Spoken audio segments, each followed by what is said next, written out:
Hello, everyone. I hope you enjoy this place. Welcome on the second day on Laval Virtual World. We are about to begin this morning with a session about tourism, especially tourism in very, very special times. So let me introduce you, Luis. Hi. Hello, Luis. Luis Hello. will be the moderator of this session. So stage is yours, Luis. Thank you very much, Gregory. Hi, all. Welcome to this session. We are living strange times, and it is really, really important today to define what, pretty much this year, the next year, and probably the decade is going to be in tourism. It's a big responsibility what we do right now.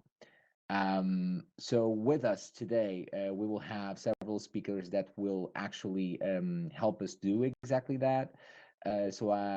With me, you have Mafalda RICCA, that pretty much runs X-PLORA, which is a startup that is focused on immersive experiences for tourism. Then you will also have the presence of Joao MONSANTO, that is the president of LarM, an agency focused on creating augmented reality experiences for heritage in several municipalities, and monuments. And then we'll also count with Daniel GETACHEW, that will bring us a bit of what's happening in Africa, and also Tracy COSGROVE, that is going to fly in from Myanmar and bring us a bit of what's how Myanmar is ahead with VR training for hospitality. And then afterwards, we're going to have a panel with Mafalda, with Frengiz SURTY, and Barbara LIPPE, and I'm missing, and Tracy. And we're going to talk a bit about, pretty much all these topics and how are we going the disease. So we're talking about tourism after COVID-19, and we do believe that, augmented reality has a stake. So, first of all, welcome. Here we are. But the whole point is that COVID-19 already changed things. So, and what did COVID-19 until now already change? Well, one thing's for certain, it actually changed us as human beings, and of course, us as tourists, as consumers. So right now, in which means, what did it change in us? Well, to start, pretty much we right now are very aware of the recursive properties that this disease has. So right now we are thinking, will it happen again? And will it happen again? So right now we are believing that we will probably be back to quarantine anytime soon. But if not, we really need to be prepared, because at this point we feel that we weren't prepared, and so we were sent to our rooms. And that is a very, very important part of what consumers right now think, and tourists. So should I actually go to places with a lot of people? Maybe not. Should I actually go to cities? Maybe not. Maybe I'll go off the beaten track. Should I make decisions based solely on price? Maybe not. Maybe I will need to take in account the service, the cleanliness, the space, the size, the security of the spaces and the places that I'm going to visit. So this right now is affecting us, and with good solid arguments, because on the right side you see that I wouldn't say half, but almost half of the major diseases and outbreaks and by the OMS were actually during this century, right? So right now also we have more interface time. So what's happening right now? So all of us here looking at screens, interacting with VR headsets. So this is a way that we have to connect, and we are trusting this way. We are more and more getting digital trust from this experience. So what does this mean? This means that, well, businesses can leverage on this, because suddenly the criteria that I have to make my buying decisions, to make my purchases, is a bit different from the one that I had 2 months ago, since right now I can do a lot online because I have to. So I'm getting used to it. And as a consumer, that pretty much defines me. And also at the same time, space, due to the digital interfaces, is not relevant, and with it, distance.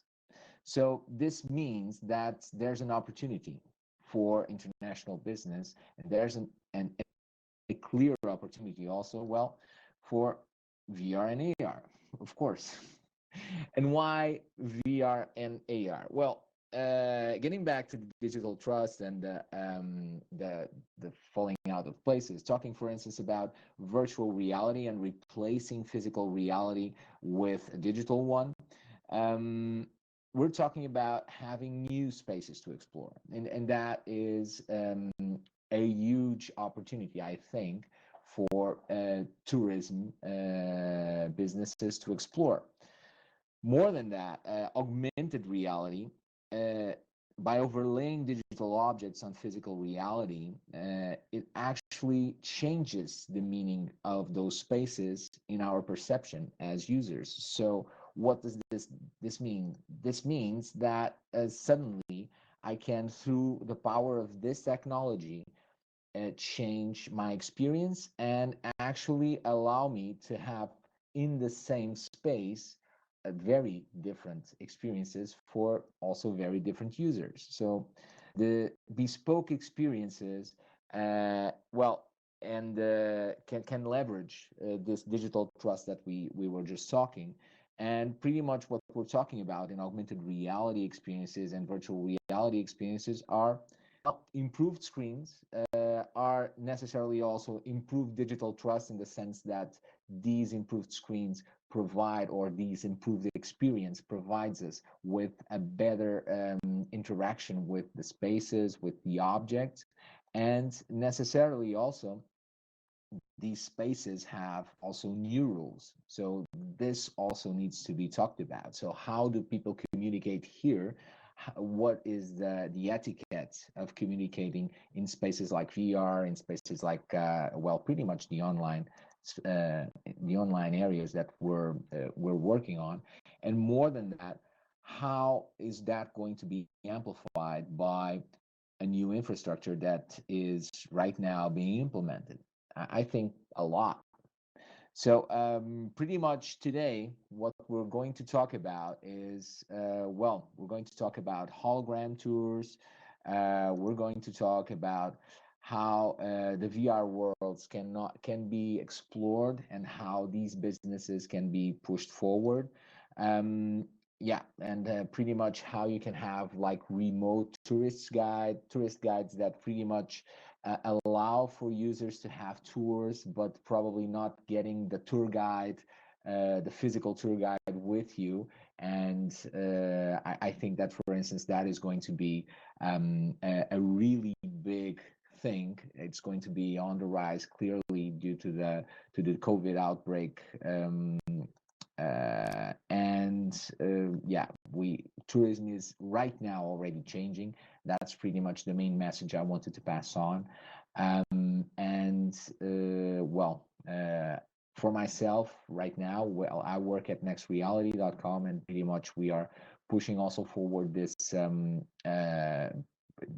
all these topics.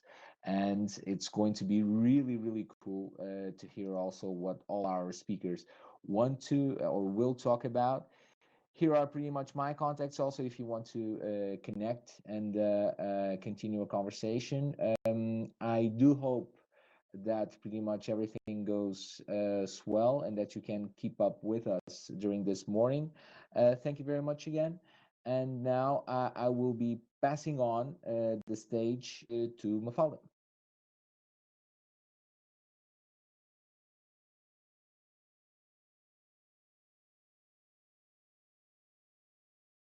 If you have a question, I will have an answer. If possible, I do have a question. Yeah. Regarding the fact that space and the distance is becoming less and less relevant also for users, but how do you convince the majority of the people globally to adopt AR and VR since it's not something that is like spread out like a mobile phone? Yeah, so that's pretty much it. I think it starts with us not talking about augmented reality and virtual reality in the sense that we also do not talk about GSM and GPRS and, well, the technologies underlying the smartphones. I think that's where having like a device, like a smart glass, that pretty much makes it very visible, the technology very tangible, actually helps. So I do think that with things that technologies like web AR, the technologies like the smart glasses themselves will probably bring a much broader usage of these technologies. So I guess that overall, yeah, we will have probably a much bigger usage due to that in the coming year. However, besides that, I think that right now we are going more as users into VR.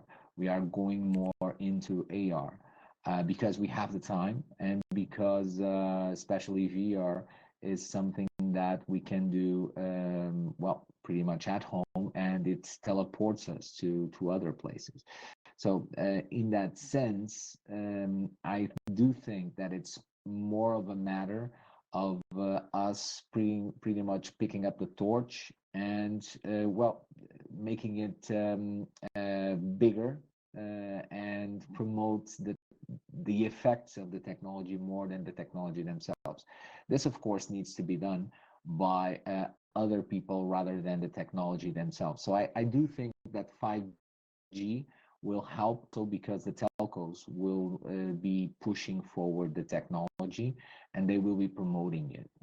So probably in the same way that we have everyone has cable TV because everyone has a set-top box at home.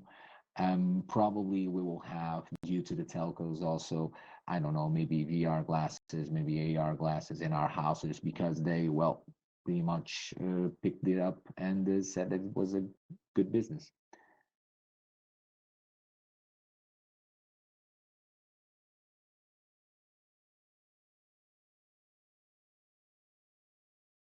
I have yet another question here, which is, which hardware do you propose to give the end consumers access to VR?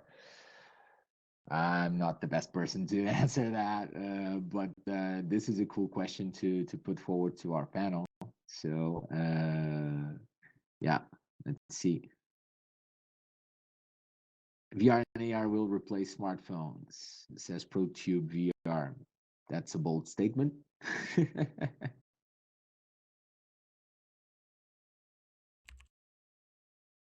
So Mafalda, now can you hear us?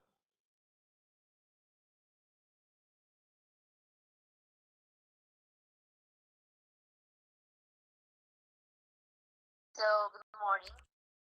Thank you for this invitation. Thank you, Laval. Thank you, Luis. So I'm here to present you X-PLORA and how AR VR was part of our history success in tourism markets, mainly for museums and visitor centers. Okay. So Explora is a spin-off from a company that is Gemma that has a proven track record on experiences for museums. Okay, with a great expertise in immersive experience. Try to change the slide.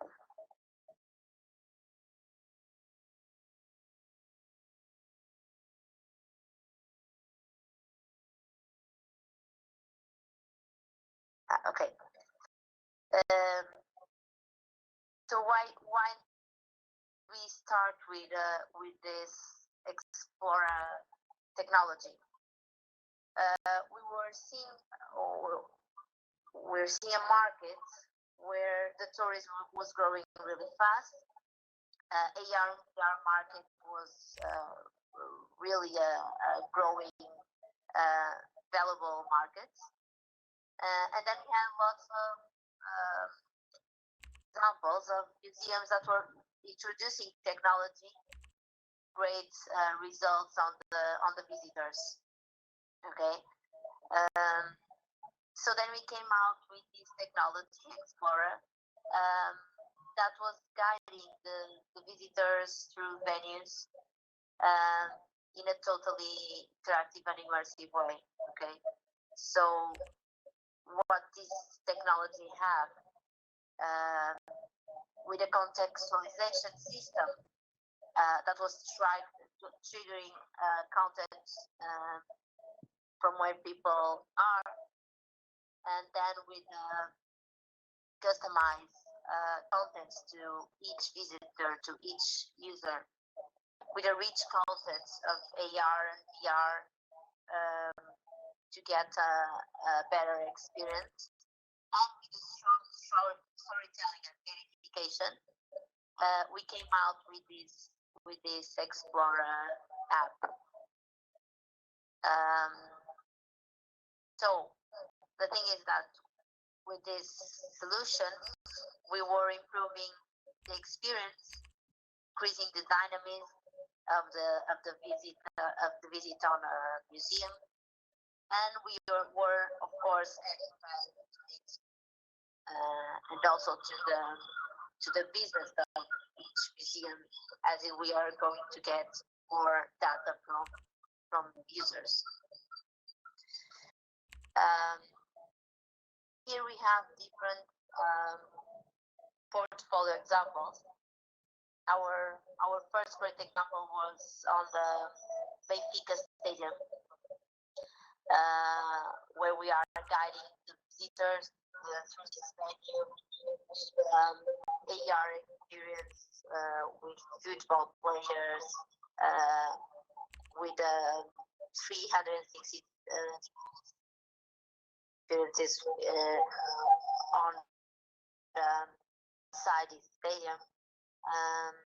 And also we have another example that is Shopping Portal, that is an app, a city guide, in order to give the opportunity of the tourists to find out every little stores, every traditional stores inside the city center. Another example that we have that is in Almeida. Almeida is a small village in Portugal, and they realized that that AR and VR will be really useful for them in order to get back the castle that they don't have there anymore, because it was destroyed by the French invasions, and so we are putting back the castle and other elements from the story on this city guide inside this small village. Okay. As areas of expertise, we are working in stadiums, in museums, as I said, retail, and also we have several recognitions, awards, such as we were finalists on Stadium Business Summit Awards. We are partners of Change the Game, that is a program from Ajax Stadium. And then we were invested by venture capital that was just betting on these products as it was a promising solution for. Mafalda, sorry, can you please disconnect the volume from your side, because there's feedback coming in. Okay. Okay, perfect. Better now. Yeah. Okay. As I was saying, we have like Portugal Ventures investment in this spin-off from Gemma. That was like a bet on this technology, right? On this AR and VR technology for tourism. Then we were launching this company by the end of the last year. Then we had this pandemic, coronavirus contest, and we find out that we have a huge opportunity to introduce technology to some museums that don't really recognize yet technology as a tool, as an important tool for the visit. Okay, so it came out with this virtual tour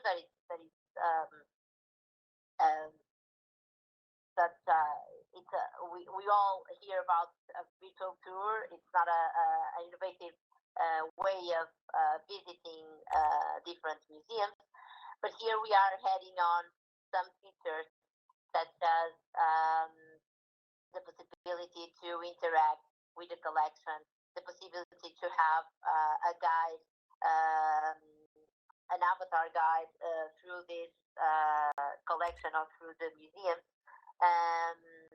And with 360 degrees content, with the opportunity to have the collection inside our homes with AR. Several features that are already from Explorer that we are putting on inside the houses of the users that want to visit a museum.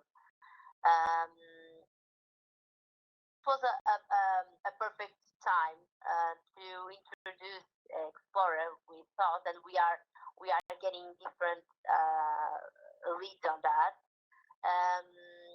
As people were really able to try online and technology stuff inside their houses.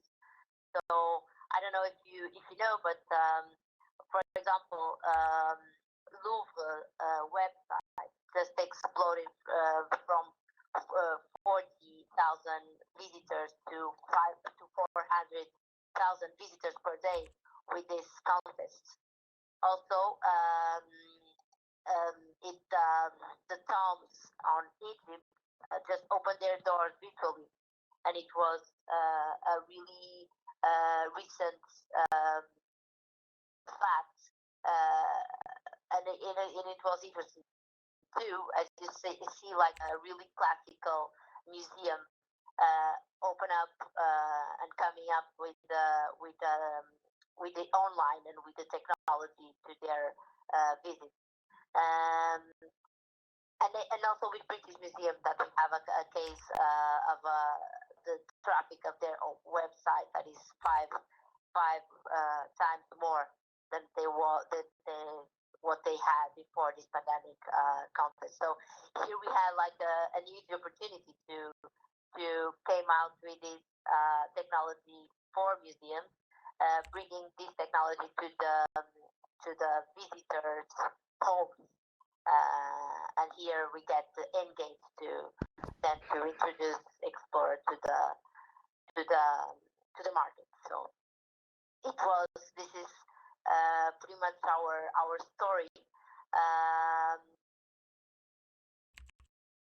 I don't know if you have any questions. I would just like to thank you all again for being here. So, Luis. Yes. This thank you very much, Mafalda. This was the first time I had my avatar possessed, and well, kind of felt right. So no problems there. So if you have any questions, feel free to ask away, or raise your hand. You are more than welcome.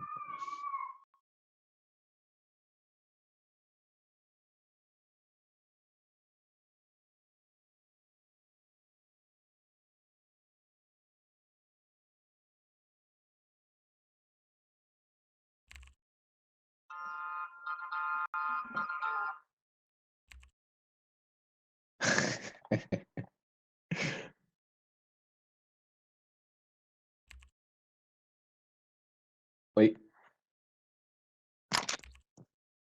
You see a question in the chat, Luis? How do you use gaming in your app? Sorry? I think it's for me, right? Sorry, Luis. Yeah. Yeah.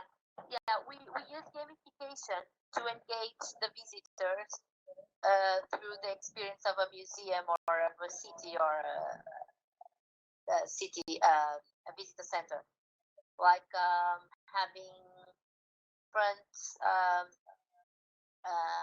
questions to the visitor through the visit, like having different things to explore inside a museum, and they will only get the information while they are making their own path inside the museum. And after this, we are giving points, bonus points as visitors find out the answers and things like that. A really normal gamification system to engage the visitor.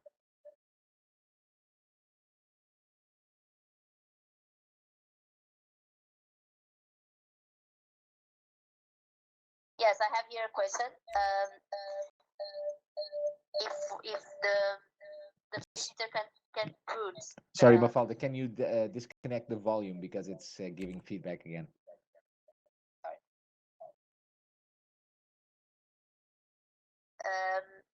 So someone was here asking me if in home AR experience does the client get to put a sculpture in their living room spatially, for example? Yes, that's the idea. The idea is that you can put the collection and the parts of the collection that you want inside your home and interact with that. Okay, that's the idea of getting this inside the homes of the visitors.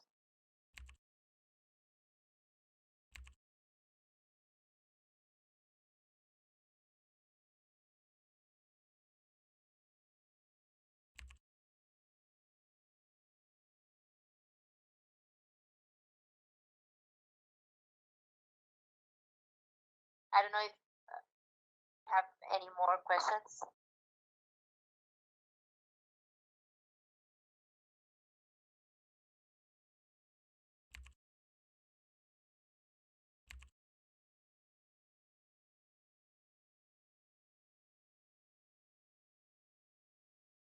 Yes, you can have the slides in PDF, no problem.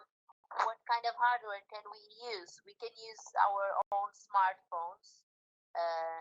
It's an app to be available on the stores, and also we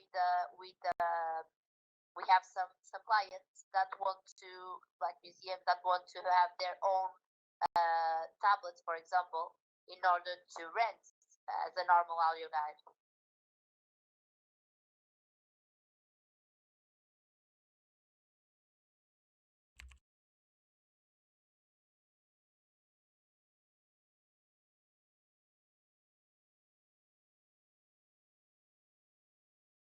I don't know if you have any questions, any more questions.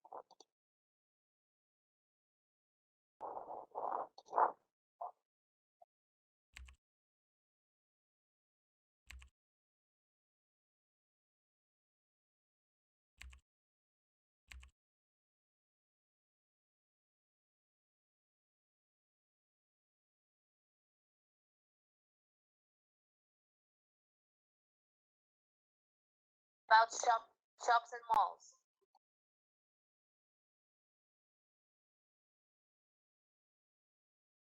About shops and malls, yeah, this as a guide that it is, it guides people inside a shopping mall or city center, as I gave the example shopping portal. So during their visit to a shopping mall, they can have a guide through the stores, having notifications, having again gamification with points to get discounts on the stores, things like that.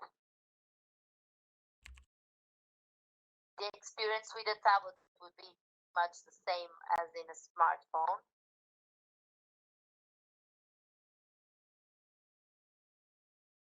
Yes, we use Bluetooth beacons when we are inside a venue. For city tours, for example, we use GPS. But inside the museum, yes, we use Bluetooth beacons.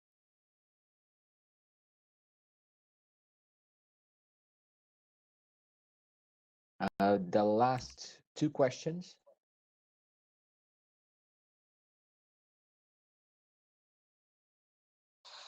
Yeah, maybe there are. We find some people that are resistant to downloading another app. Then when you know that you have an alternative to rent the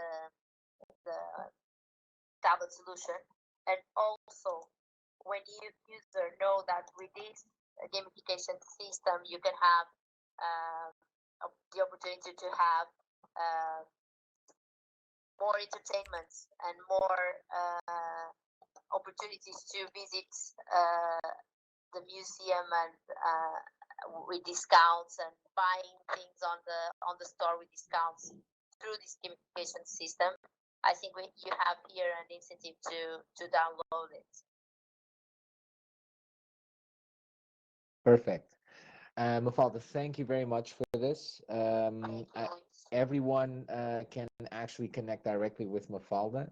She's going to be around, and actually she can also pass on more information regarding the cool things that X-PLORA is doing on providing augmented reality experiences for the location-based tourism. So location-based tourism, that actually sounded quite weird, but anyway, that's the purpose. So gamified tours are really going to be a great thing, and at the same time, the next speaker, Joao, is also going to talk a bit how to leverage augmented reality in pretty much tourism organizations. So Joao, you are here. Okay. Yeah, thank you. I will pass on the speaking and the stage and the virtual mic to you. Okay, just a second, because I have to There's nice somewhere, somehow, but it's really always okay. Let me see again. I hope it's not the conclusion of the session for the virtual tourism. Virtual reality doesn't work. Okay, let's see if it works now. Yeah. Okay, just fine. Okay, just 1 second. Okay.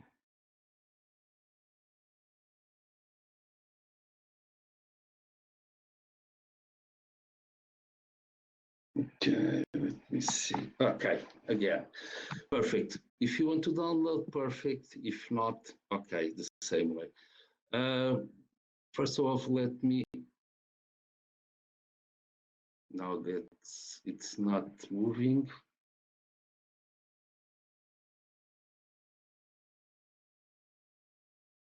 Okay.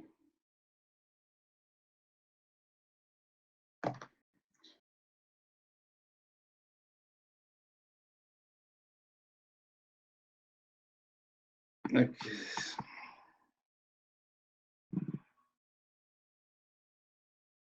Last night it was working just perfect. Yes, yesterday. Okay. It's like the Murphy laws. Everything can go wrong, it will be wrong, certainly. Yeah, just real and tranquil, and maybe you don't have to put your presentation in full screen. Okay, so we'll try it. Just try to. Just 1 second. Now it's blocked. It's blocked. Okay. First time it will be good. The good time. Okay. Let me see. Okay. I'll stop it and put it again.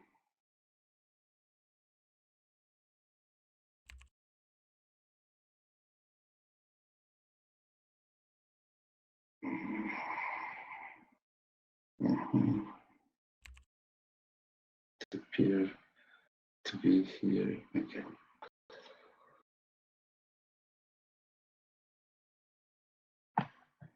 Just 1 second, please. I could. Okay.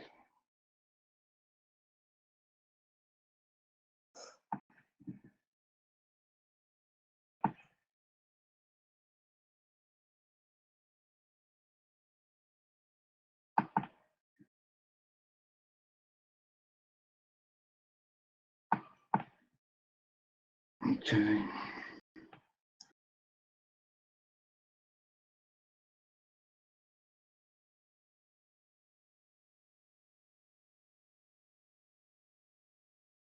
This is.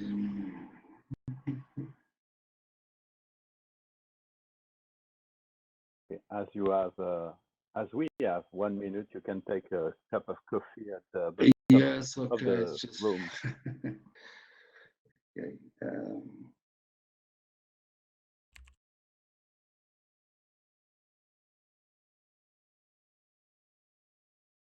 Okay, I'll try again. Let's put it again in crash.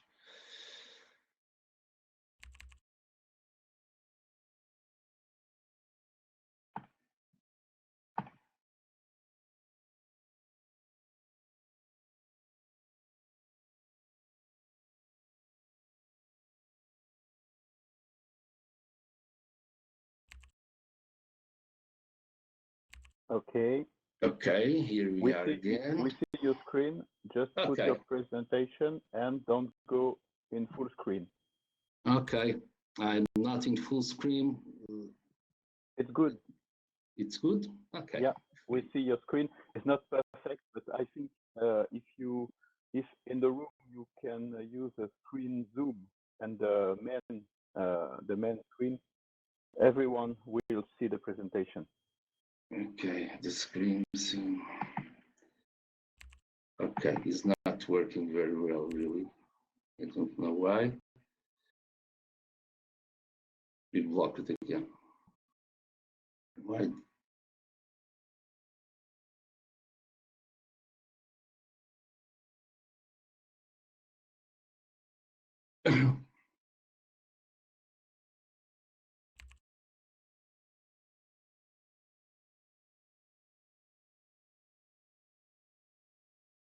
something is not going, something is going wrong.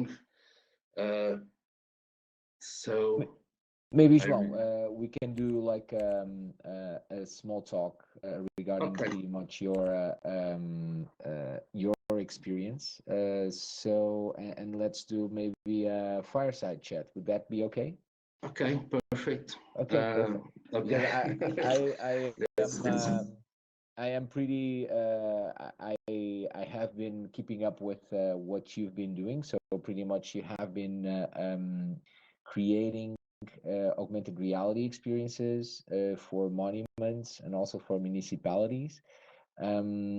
So that the kind of experiences that you do are usually based on stories. So you are creating stories. Is that it? Yes, really, what happens is that we create LarM as a way of making communication with people, and that's our main objective. We have experience of continents, and the things that we like is really to pass the things, the communication to people, to communicate with people, and really tourism and this experience were just making people in augmented reality speaking with people.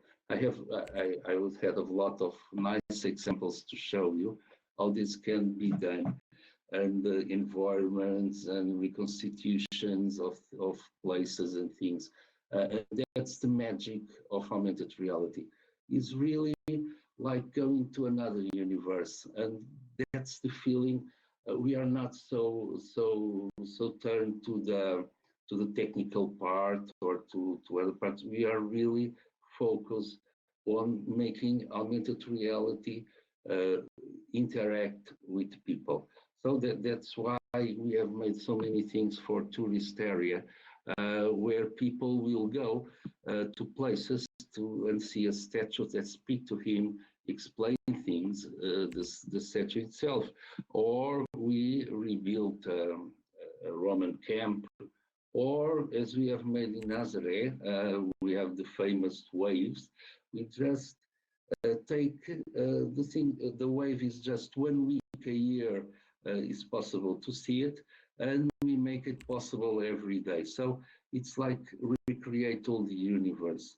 And one thing very important with the coronavirus that is going is that's one thing that I was going to explain, and I'll be very happy to do it personally or in another occasion, is that people want, like in the future, as the near future, would want, they will want to go to the street, see things, but they don't want social contact with no one.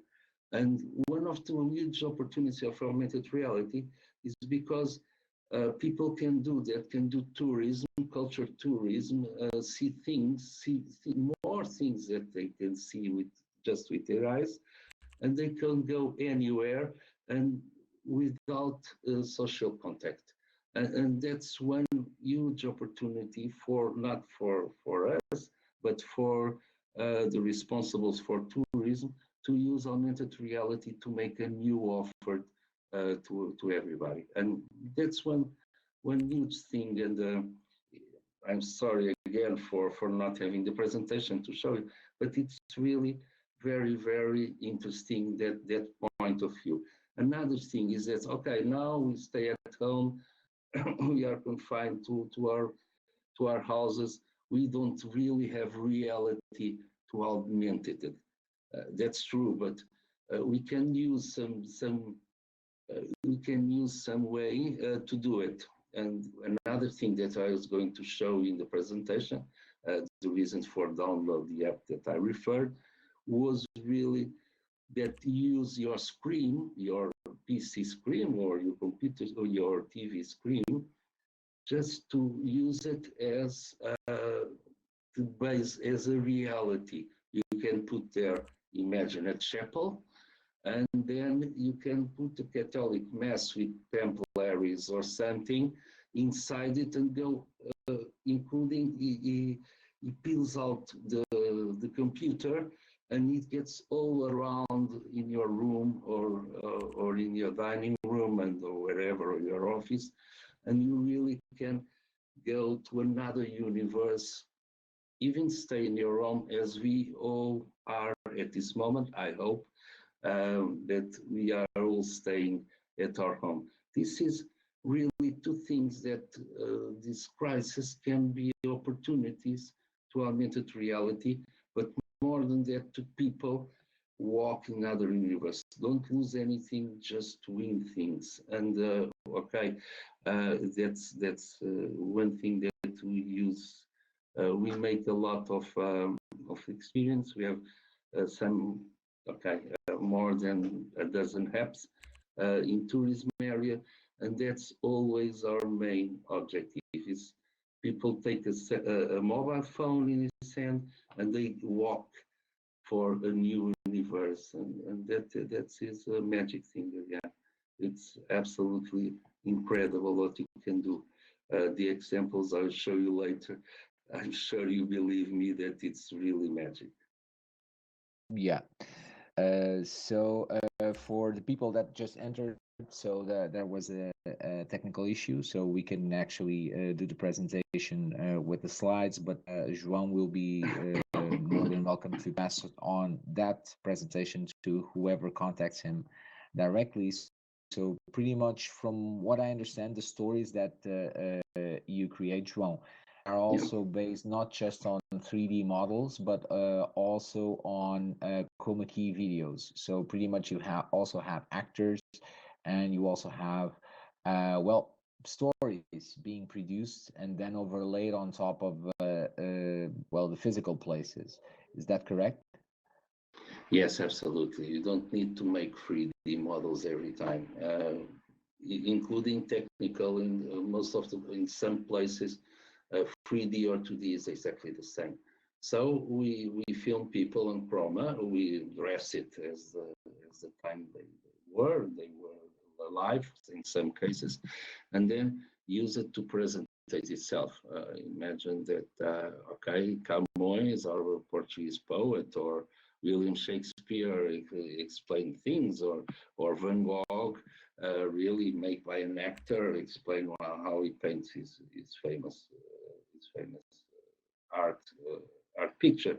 So we use the two ways for 2D with people in chroma or in 3D, and that's the objective is the best way to communicate with people, to make the relationship, what I want to present and what people would love to hear.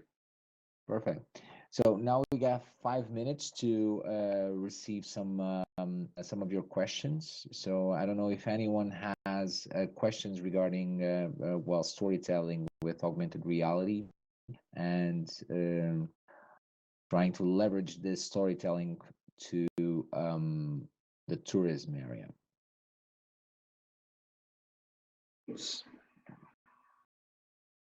Yes. Another thing that's between the story is that telling a story is like we say in advertising, that every time we make an advertising spot or advertising campaign, we always must tell a story. So telling a story is basically the essential of making people inside what you want to present. So if you tell a story to someone will be listened to very well, not information. That's the difference between information and communication. If you inform, people will decide. In communication, you make people be involved in what you are telling or doing. Telling a story, you can start in one place, in one town, and get all around the downtown of that village or place, and always telling the same story. We have made one very, very nice thing in Lourdes, a small city in Algarve, at Sul of Portugal, where we take people to see the story of a poet called António Leix, a popular poet, a very poor people, and in the years 40 of last century, and we'll take it from different places, 8 places, where he appears telling with scenes of his own stories, like a street theater. And the street theater tells a story to his going. He walks more 1.5 to 2 kilometers, and is really involving. Like you take a theater to the street, and that's incredible experience. Moving the people, telling a story that starts in one place and ends at the end when he said to the people, to our friends, that one day when he's die, he wants to have a song played by them. And so this is the emotional involvement that IR allows in the way that you just one more thing before is when you are in normally everyone use their 5 senses, smell, hearing, to every day and every moment. And with augmented reality, hearing and listen will be amplified. So what really happens is that you have the 5 senses, but 2 of them will offer more things, and that more things will be emotion. You can move the. And the first word is welcomes. Welcome, Okay. Tracy. Perfect. All right. Thanks for the welcome. And first of all, I just wanted to say thank you for having me here. And what I'm going to be saying is quite a personal journey, which is I'm quite open and honest, and this is why you can see my family on the first slide. So good morning, everyone, and I hope you're enjoying the conference so far. I've heard some fantastic speeches at the moment, and I've had some really interesting conversations. So firstly, I'd like to introduce myself. My name is Tracy COSGROVE, and I'm the founder of Passport to Success Myanmar. I'd like to take this opportunity to take you on a little journey of how Passport to Success Myanmar started. And after this, I'm going to explain to you about VRHTI, which is our new startup for the training in the hospitality industry. Okay, so as you can see from the slide, thank you very much for helping with the slides, by the way. We have a picture, just a few places in Myanmar. Here we have Inle Lake, Gan, and Napoli, which is the beach resort. So my love for Myanmar started 17 years ago when I was in Thailand, and a friend asked me if I would go to Myanmar to meet a good friend of his. He asked if I would be able to help with helping some children in Myanmar who were from quite poor regions with their education. It didn't take long for me to see the need, and I decided to stay. Then I built some orphanages and several schools later. It was a fantastic time in Myanmar, and the country was growing. In 2011, after the first democratic elections, things in Myanmar really started to change. Myanmar was finally opening, and people were calling it the last frontier. All of a sudden, everyone wanted to be part of a gold rush. So as you can see from the slide, there was some massive changes. First of all, SIM cards originally, when I first arrived, were $3,000. You can imagine there wasn't many people who had a SIM card. By 2019, they were more or less giving them away for free. The reason I brought this into the fact is to show you how the technology has changed so much in Myanmar and how now we're going into a digital economy. There was also some other noticeable changes. Accommodation went up from £450 $50 a month, and it shot up 4 times within 2 years. IT infrastructure all of a sudden started to get better. New roads, hospitals, petrol stations. We even started to get ATMs. The ATMs actually had to have a video on the front because it was such a shock that we were having ATMs and people didn't know how to use them. In the meantime, I was getting more involved in the hospitality industry. And thanks to my partner, Frank, who was a hotel general manager there. So in 2012, the main 4 tourist areas started to receive foreign investments. People were coming from all over the world for this gold rush. And there was not only local investors, there was international investors coming to see what they could do. Tourism looked like a prime product. With this, room prices increased from $70 a night to $250 a night. This was all when entry-level staff in the hospitality industry were only earning $70 a month. So what happened was, with the increase in hotels and visitors, there was a massive lack of qualified staff. People were building hotels, investors were building hotels, but they actually didn't think where the staff would come from, who would be able to man them. So I was quite proactive, and I started working with Frank in one of the areas in the lake. Fast forward 5 years and everything was going really well.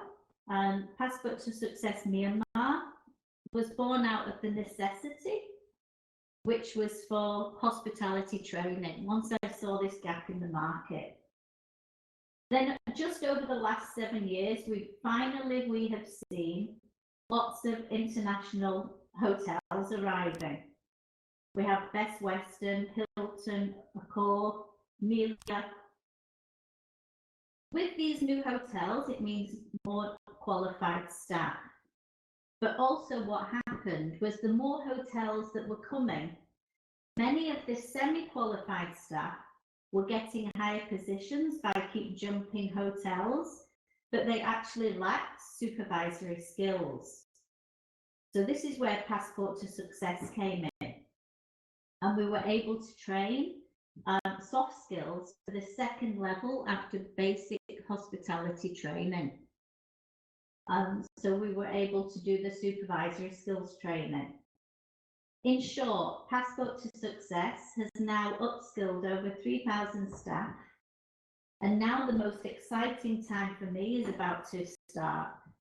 With all the new technology available, we're now looking to increase the availability for trainees so that we can start to use VR in the hospitality industry. This all brings me to the new startup which I've recently created, which is VRHTI.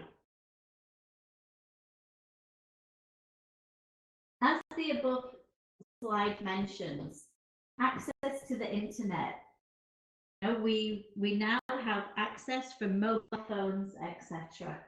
A smartphone is always nearby. Everyone's using Facebook, which by the way, in Myanmar, people think is the internet. VR training by using mobile-based VR headsets, mobile phones, is a great fit. I don't think I need to explain the general advantages of VR to you, but still, I'm going to have a little try. VR brings us additional possibilities to train more people in the same time, even not being there physically. VR training is efficient. And as recently discussed in the PwC white paper, employees trained in VR require less time to learn and demonstrate 340% more confidence. When I saw this slide a couple of weeks ago, I was so excited to actually read this report, and it really inspired me to move on. So VR training is very easy. The trainees can work from the VR headset, a mobile-based VR headset, or they can use their mobile phone. Training is cost-effective, and a lot of people can be trained by the same modules created by us. The hospitality trainees using VR are able to practice, make mistakes, and build up courage. But there's more. As soon as they put on their headsets, they are transported and immersed into real-life scenes and scenarios which are recognizable to them. Not only that, they can even jump to different parts of the hotel.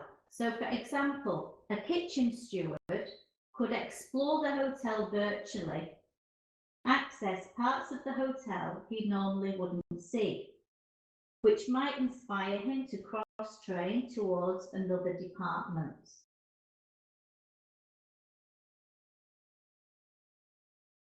This brings us to the VR HDI concept.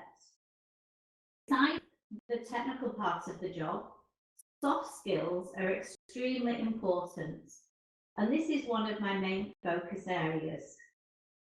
A few of the Passport to Success training programs for soft skills have been adapted into VR, and we create 3 to 5 minutes interactive modules. These have all been filmed in Myanmar in lots of hotels, and we've taken mainly the hotel staff as part of the training process where we believe that the training is necessary. One of them, for instance, is intercultural exchange, where the trainees can immerse themselves in other cultures and learn more about their international guests. Part of the soft skills is interdepartmental group training sessions. Very important to understand how their colleagues work and learn for them to know their colleagues as well and know how they do their job.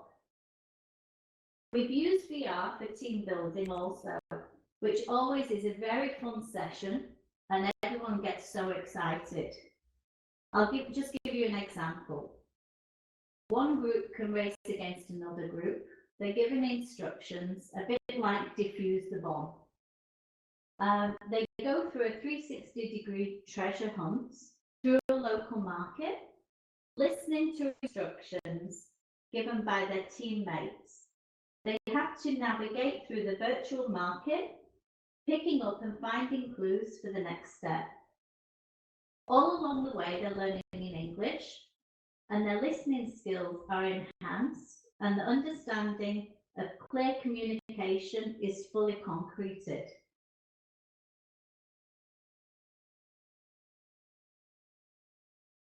One of the modules is a guest arriving in our virtual hotel. The trainee welcomes the guest and decides which route to take towards his or her room, for instance. Along the route, questions will be asked about the hotel. While answering, the trainee should not make any mistakes, but they should also start making mistakes, checking the mistakes which have been made by front office or housekeeping. So they literally have to find how many mistakes have been made along the way. This could be a trolley which has been left in the lobby for too long, or dirty plates, for instance. The trainee at the end of the session will be evaluated on good customer interaction, bad interaction, or recoverable interaction. The trainee has then the possibility to go back again and replay the module and see if they would change anything.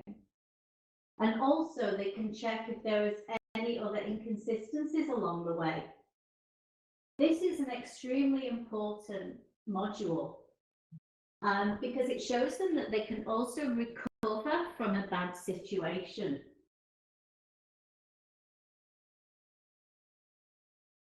Okay. We were going to show you a video, but I saw that there was a few problems, so I decided to change the video into photos. So here you'll just see an example of onboarding. Since the hotel in question, you can go through the onboarding process and do it through 360 or straight to the mobile phone. We can use VR for onboarding of staff. And the great thing about this is before the new staff even arrive for their induction, send a link to walk around their new hotel and receive a personal welcome message from the general manager. Virtual hotel where this new employee is going to work is created by 360 interactive photos and videos. Another module is made to teach general hotel core values. All of these combined make the new staff member better prepared for their first day at work.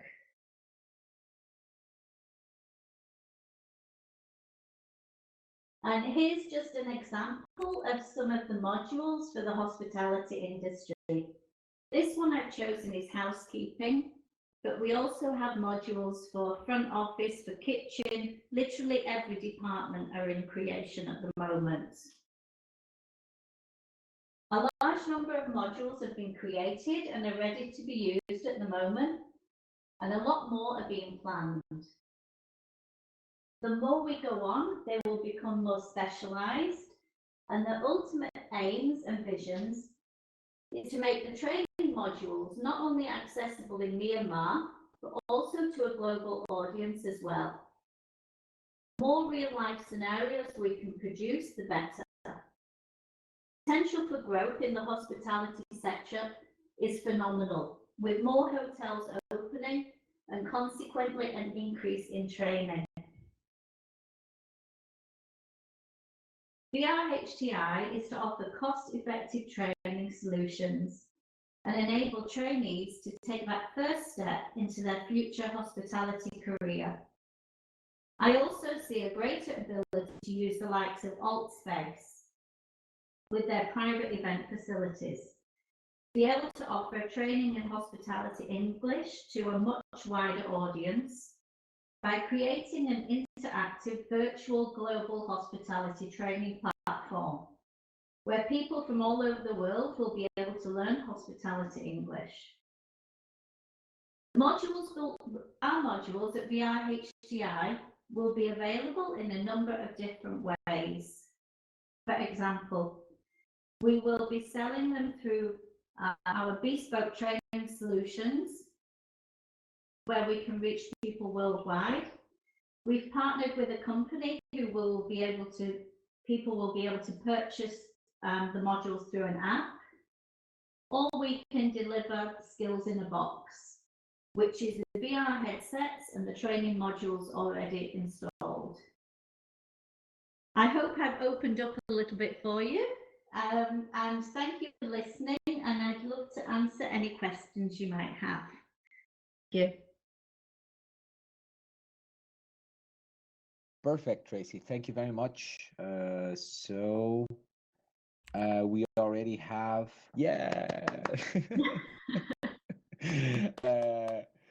So we already have a question. Can you see in the chat? No. So how long does it take to produce this training solution, and what did it approximately cost? How much did it cost to actually create them? A year's time. So it's taken me a year of continual adaptation, and also just going through the place sections. I started this just over a year ago, starting to get things together. To be honest, cost-wise, I haven't calculated any cost as to how much it has cost so far. Okay, and yet another question. Do you use Oculus Quest or do you use any other hardware? Yeah, well, we use Oculus Quest, Oculus Go. They can also use it from the mobile phone. Yeah. Okay. And what, with COVID impacting hotels, do you still accept hospitality to invest as much? So do you think that they will be able to invest as much in training with COVID impacting hotels right now? Well, actually, this is extremely important because now the training is even more necessary, because we've already, in Myanmar, we already went through a time where there was no tourists. And this is when I first started Passport to Success, was when there was no tourists available. We always look forward. So now it's a great time for hotels to start to invest in human capacity for when the tourists do come. Okay. So Olivier is asking, which technologies were used to create your solution? Well, mainly it's 360 videos and 360 films, and then I just create them into the app which we've created. Frengiz is also asking, are trainees able to participate in modules via their smartphones from home, or is everything done in classroom? No, they can. They can. We have two types of modules. They can create from their they can do it from their smartphones, or it can be part of blended learning. Okay. Which the blended learning means we're within the hotel and it's group sessions and they're competing against each other. Okay. So so we have a redux of the question. Recording 360 videos and developing training modules and pretty much putting it all together into VR. So surely there are some costs involved besides Tracy's time. Well, yeah. What is it? Just Tracy's time, Tracy? Well, if you knew me, you would know I have a way of getting everything that I want. And I'm happy to have a chat with whoever later on, no problem. Will you be applying VR also to educate children in Myanmar? So going from tourism to education? Yeah, this is another step that I would love to do. And we're now working also with some as well in Myanmar to work with augmented reality for learning, which will be with flashcards. Really cool. So one last question before we bring in Daniel. You could come on the stage, Daniel. Yeah. So if so, how would you provide the headsets to children in the education part? Did you already think about that? Okay, well, mainly it won't be from headsets. It will be from smartphones. What has happened is we have a new generation of people who are just used to smartphones. What's happening is within, for instance, a government school, even if the parents don't understand what is happening at school, they will be able to use their smartphone with this new augmented reality learning app and the flashcards. So the flashcards, for instance, will say a word in English, and it also says it in Burmese and in several other languages. So the parent doesn't even need to fully understand that the app will do most of it. Perfect.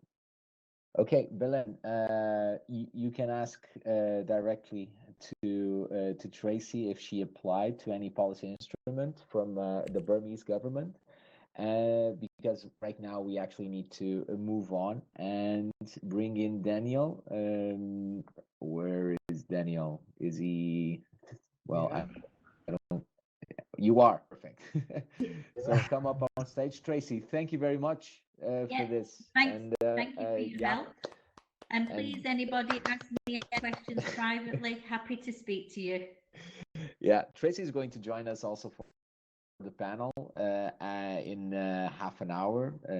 So you are more than welcome also to stay in touch and keep sitting. And so listen now to the talk from Daniel. Thank you. Mafalda, we were actually listening to you right now. Perfect. Okay. So Daniel. Yep. Hi. Hi. The stage is yours. Thank you very much. Yeah. Thank you. For I think being my here. screen is visible, right? Looks Done? looks good. Yeah. Okay. Thank you, everyone. My name is Daniel, and I'm from East Africa, Ethiopia. Today I would be like sharing my idea on how we use immersive technologies, especially to help out the tourism sector. So we apply gamifying things for this technology so that it is really important for the viewer. So I will be representing our company Guzo Technologies and our startup idea called Guzomap. So let me start by saying a few things about myself. So I'm the CEO and founder of Guzo Technologies. I'm also working as an independent contractor and trainer for Gabia Inc. So basically Gabia Inc. is a well-known educational institute that I usually most of the time train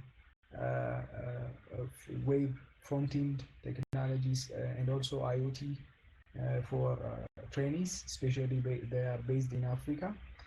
So just to move on about say a few things about Guzo Technologies. Guzo Technologies is a startup company based in Addis Ababa, Ethiopia.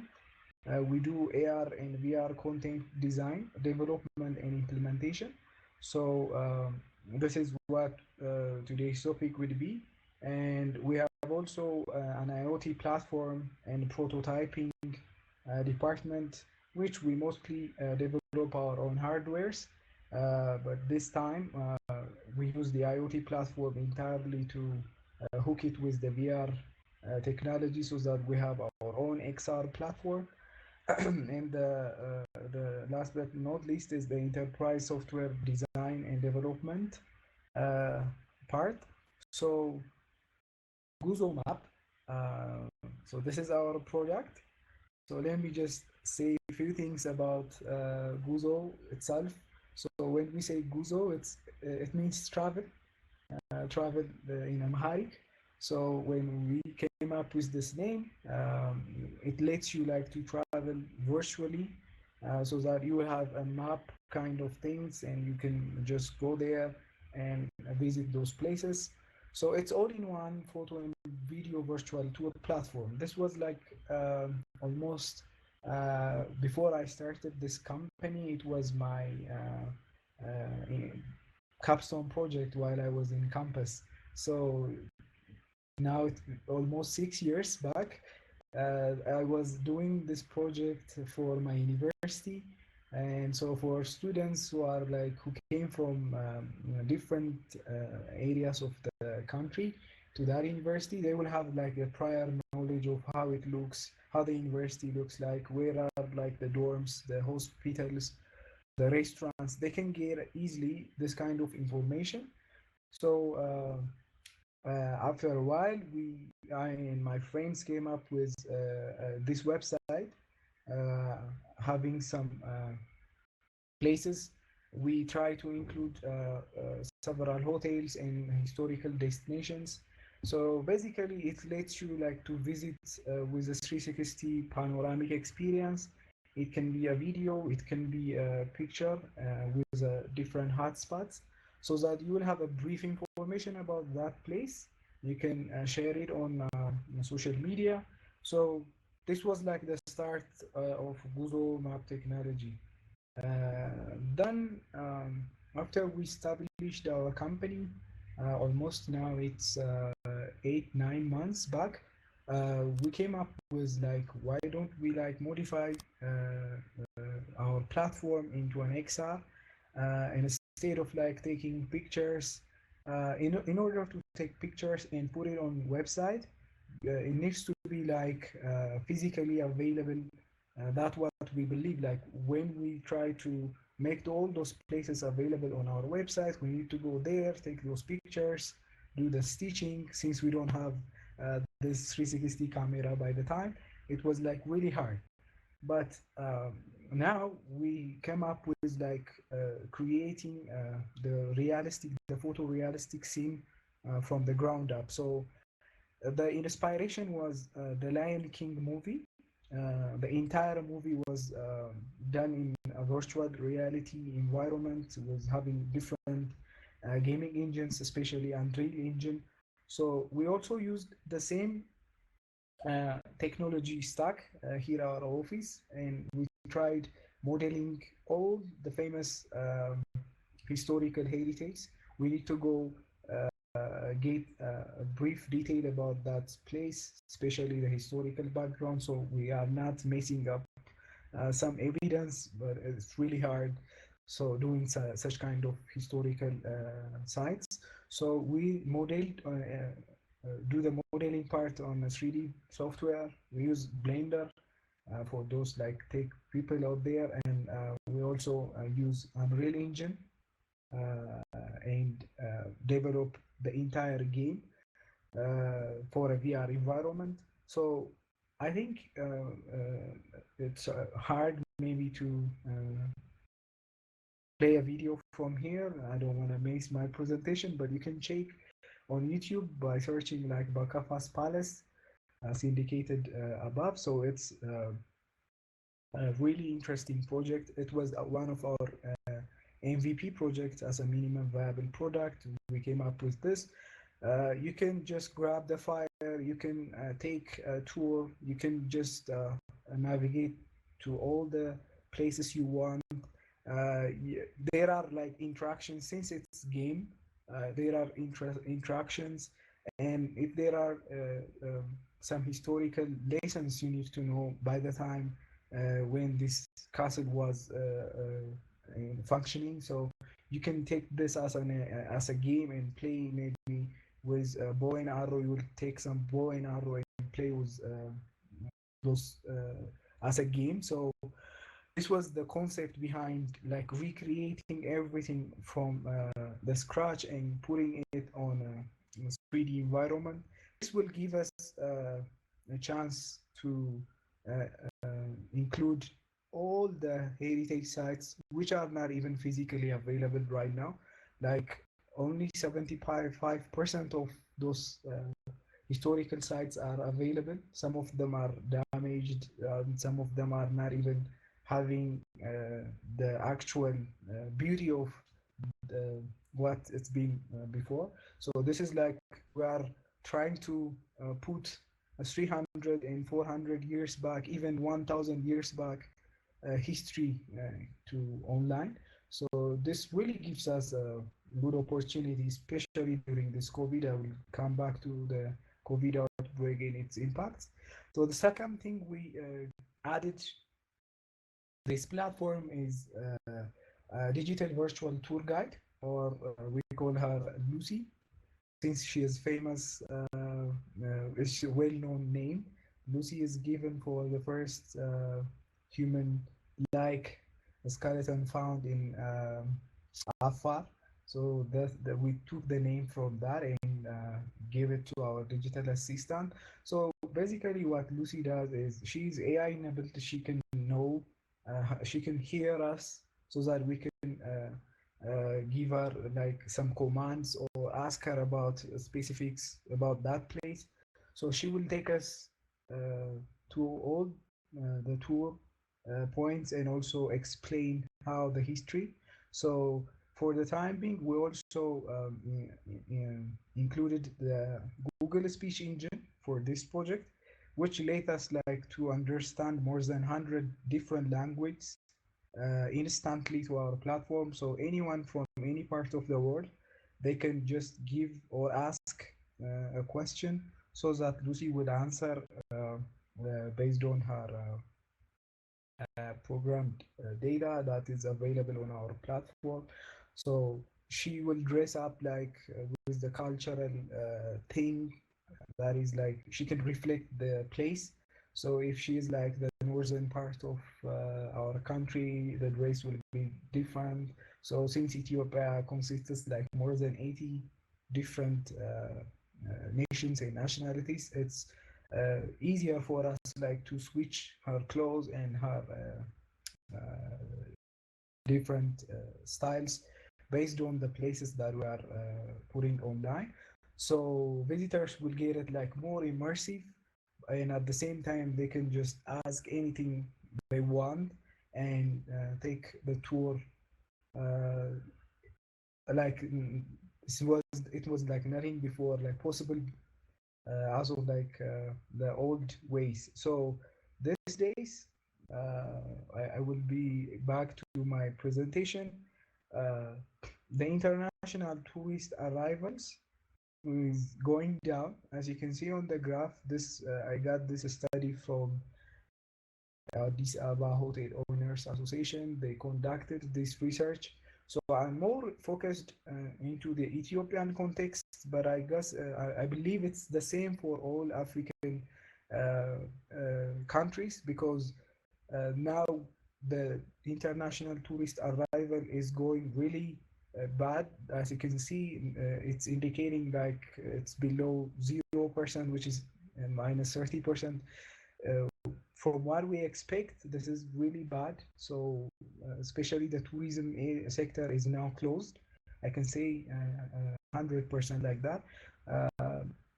We are like losing more than $35 million each and every month. There is a current city-wide occupancy rate is going down. It's less than 2%, as you can see. So it's really hurting. This COVID outbreak is really hurting the sector. So the only option, like to stand the sector again or to help with or make it stable again, is by boosting all these places or supporting all these places through a virtual reality platform. So operating as a virtual reality platform company, especially in Africa, is really hard.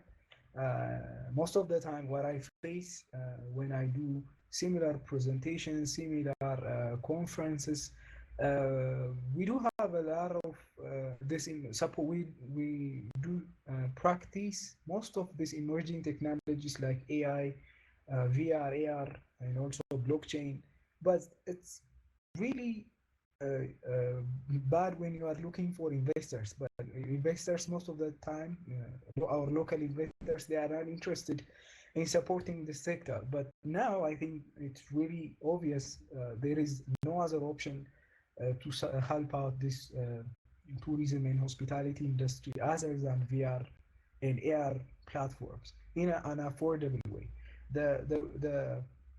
Our plan was to develop an Ethiopian XR kind of project, because since we are based in Ethiopia, and it's easier to do our own historical places first before we jump into the other African countries. It was like easier to create all this and put it in airports. So whenever there are like transits and also some tourists, we were like planning to enable them. Maybe they could be taking this as their plan, so that next time when they visit Ethiopia or any African country, they will be visiting this place. So if we just keep developing all this place and put it inside airports, it is easier for visitors to visit and have this experience. So as a data, just to give you an insight, in Ethiopian Airlines, there are like almost 11 to 12 million visitors came annually.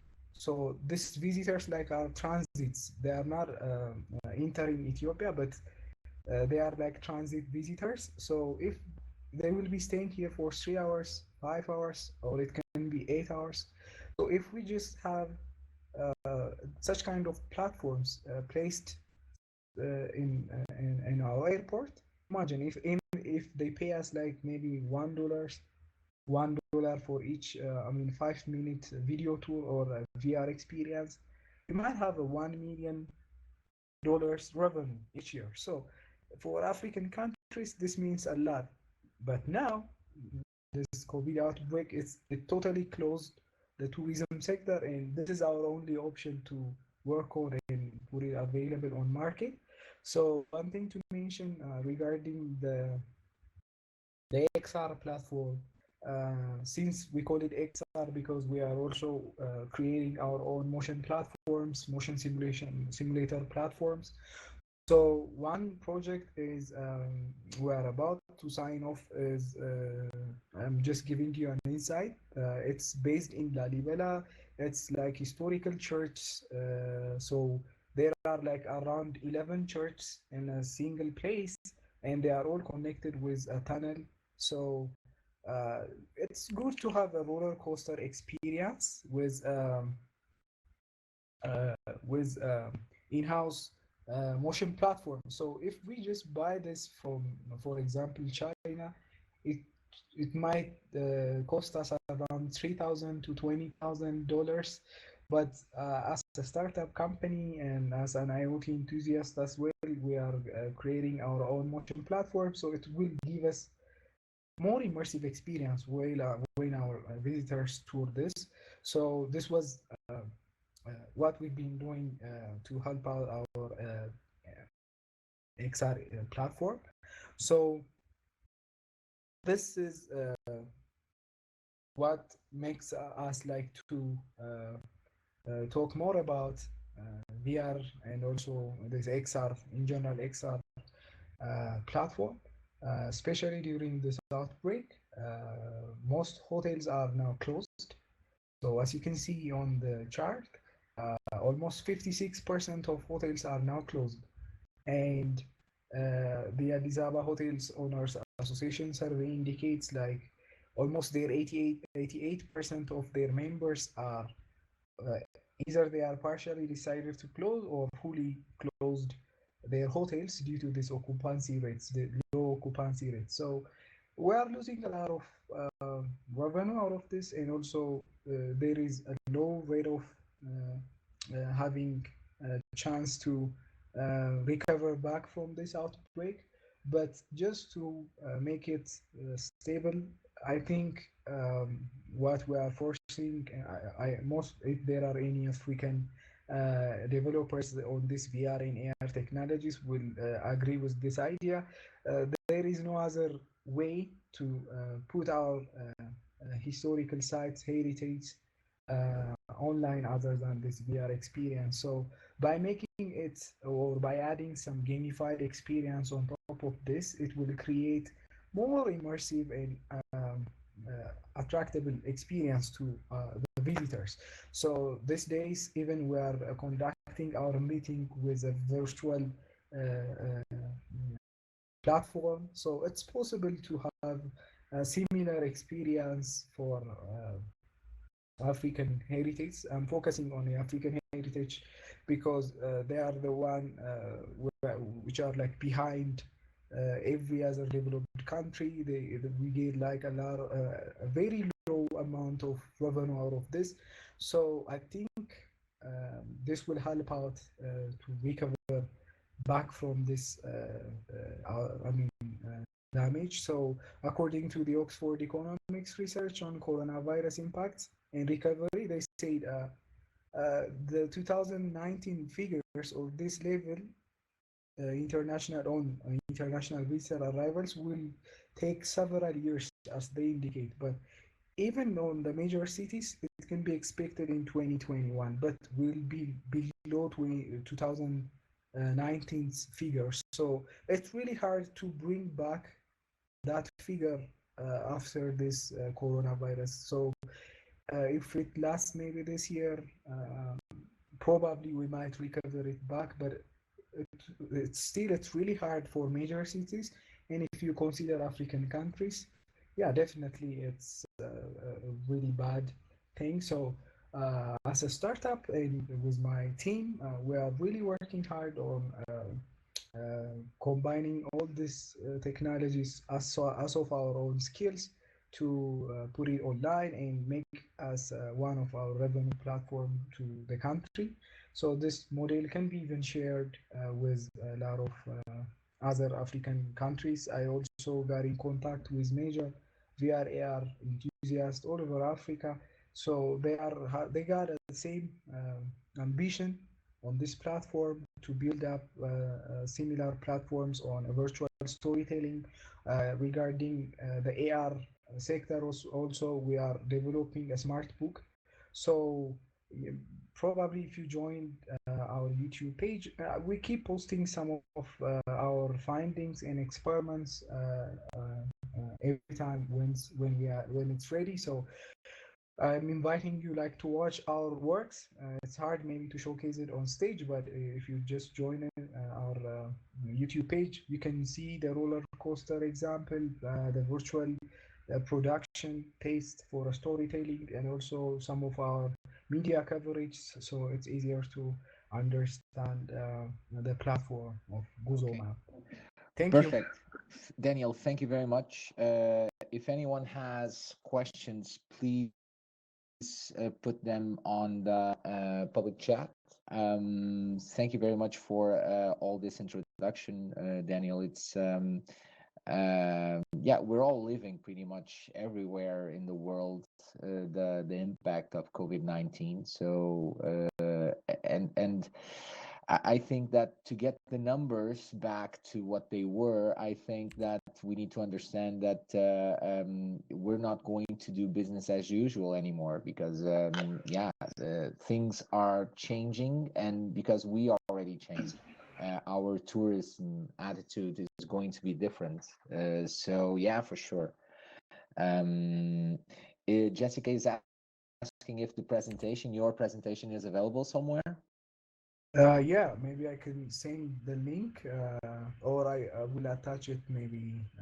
Is there a way to share to the public here? If you could just upload maybe on the Google Docs and then sharing as an open presentation and then sharing on the public chat, that would be great. Perfect, I will do that. It's not available on Google, but I will post it and share the links here. Yeah. Frengiz is asking if the content for the gamified tour is available on an app.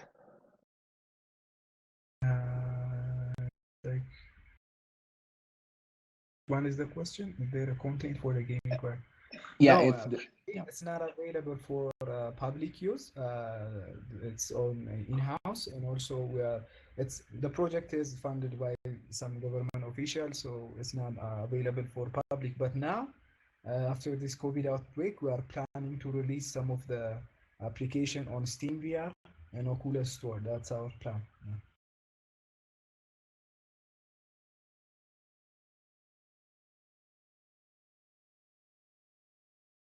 Okay. There are any more questions? Yeah, I think someone posted about Guzomap. Yeah, Grigori, thanks. Posted our page from LinkedIn. Thanks. So how do you monetize your work? The monetization strategy is to partner up with some business companies, especially in Ethiopia. There are some resorts. Since we do gamified content, mostly resorts are interested in our work and different hotels. So we have a revenue share model so that anyone who uses our platform and who pays for it we will split back with the business. And the second thing is, like I mentioned, with airports. So the business model is especially the same as well for the other business. So it's basically a revenue share model. That's how we plan to monetize. So the sources are most of the time it's B2B business. So that was what we planned. What do you plan to expand your? Where do you plan to expand? Okay. Especially this outbreak really hurt the plans that we've been doing for a while. But we've been like looking for investors, and we are trying to negotiate with some of them. But the current situation is making them more not to be interested as before. But we are trying our best, like to see this and to expand. What I see for Guzomap technology is not only limited for Ethiopia. We need to establish the same thing for other African countries. On top of this tourism, we are also working on EdTech. So that's how we see our company. Regarding museums, yeah, of course. So the smart book on AR platform, that's really useful for museums. So we are preparing an on-site tour. So you just need to download our app and hover on our available smart book so that you can have more detailed experience about the museums. So that is the plan. But the current situation, especially in Ethiopia, is not good to contact all these bodies. Everything is closed. So that's also one of our plan. Okay. Any question? I think it's done. It's pretty much this. Of course, everyone can buzz and can reach out to Daniel after this presentation. So thank you, Daniel, for this actually really interesting focus on what is happening right now. Yeah, for sure. It's I think it's the perfect entry point to yeah. Exactly that. No, thank you, Daniel. Because again, it points out the challenges that we're dealing right now, and the way or the several ways, the diversified ways that VR and AR can actually bring in solutions. So to discuss this, I then invite Mafalda, Frengiz, Barbara, and Tracy to join me on stage and to do well to discuss these matters. So I don't know if you are around or if you're already here. Let me just do a spin. So you are. This is so cool. Hi, Frengiz. So perfect. So and Irene is here also. You need to see. He seems to have a neck pain of sorts, but still. Perfect. So thank you very much for being here. This is going to be well a small discussion panel about these well challenges that we have ahead. So maybe it's important today to well pretty much focus on and discuss what will really be the benefits. Sorry, I'm hearing like yeah, and I was hearing like this buzzing sound. Sorry. So just to say that it's really important for us to actually take care of pretty much of the solutions for the challenges that are at hand, because these solutions and the way that we handle these challenges is going to define how we're going to well be in like 6 months, 1 year, and probably for the next decade. So without further ado, probably I will like start by asking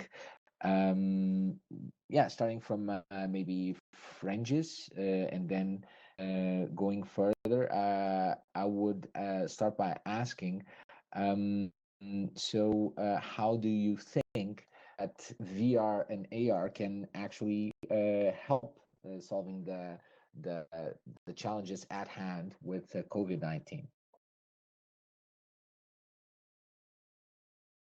Frengiz?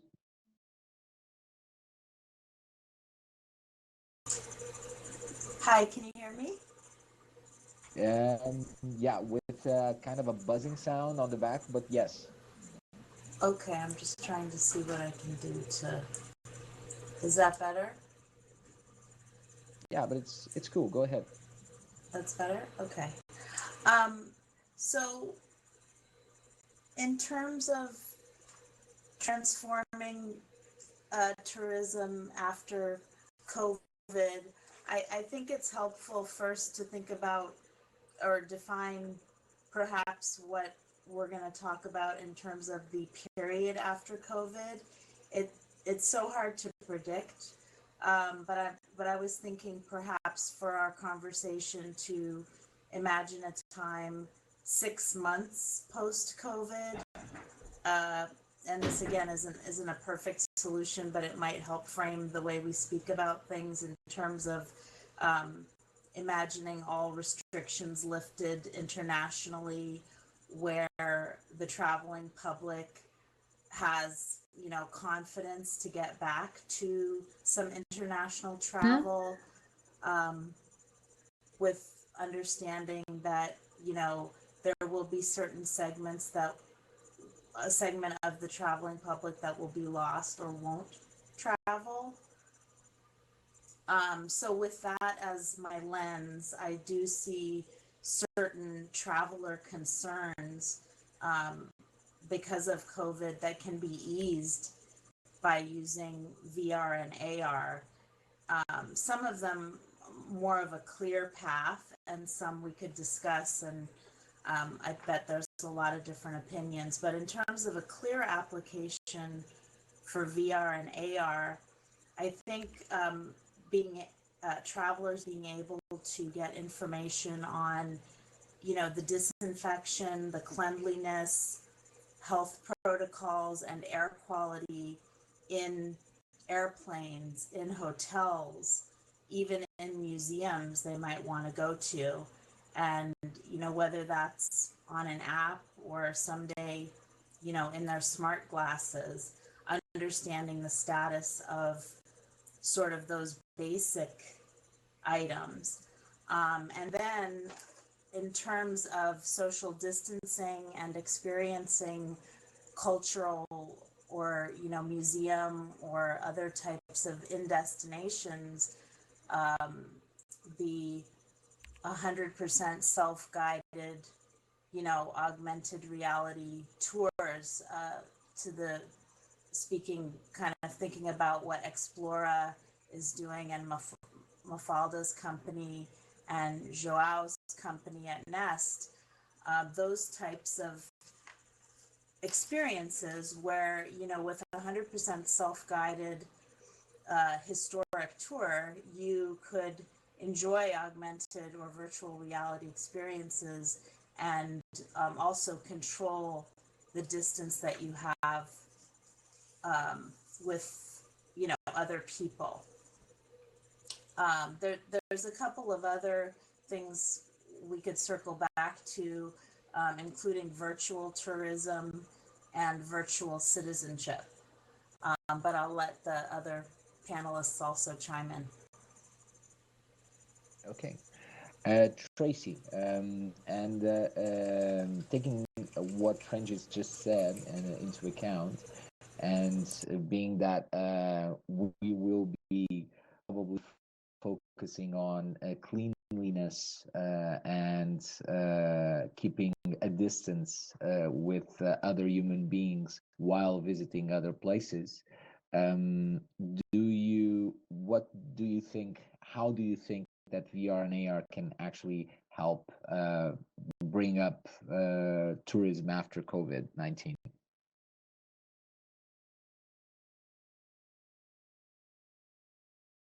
Tracy, are you there? Hi, sorry, I was having a few problems. Okay.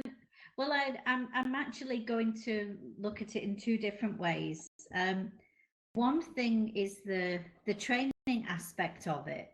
Now is a fantastic time for all of these hotels to start training.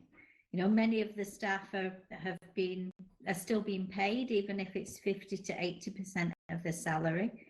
So this is a fantastic time for them to develop. And I think whilst doing this, we can also look at the other side where, as the hotels, many of the hotels are still open, this is the time for them to start digitally promoting the hotel and creating, even for instance, housekeeping could be filming how to make an elephant out of a towel, you know, so that they're not losing the interest in their, especially using the likes of Facebook and things, but that they can start to do this also with AR, with VR, once the general managers realize how much the digital impact can be. I think they just don't realize that yet, though.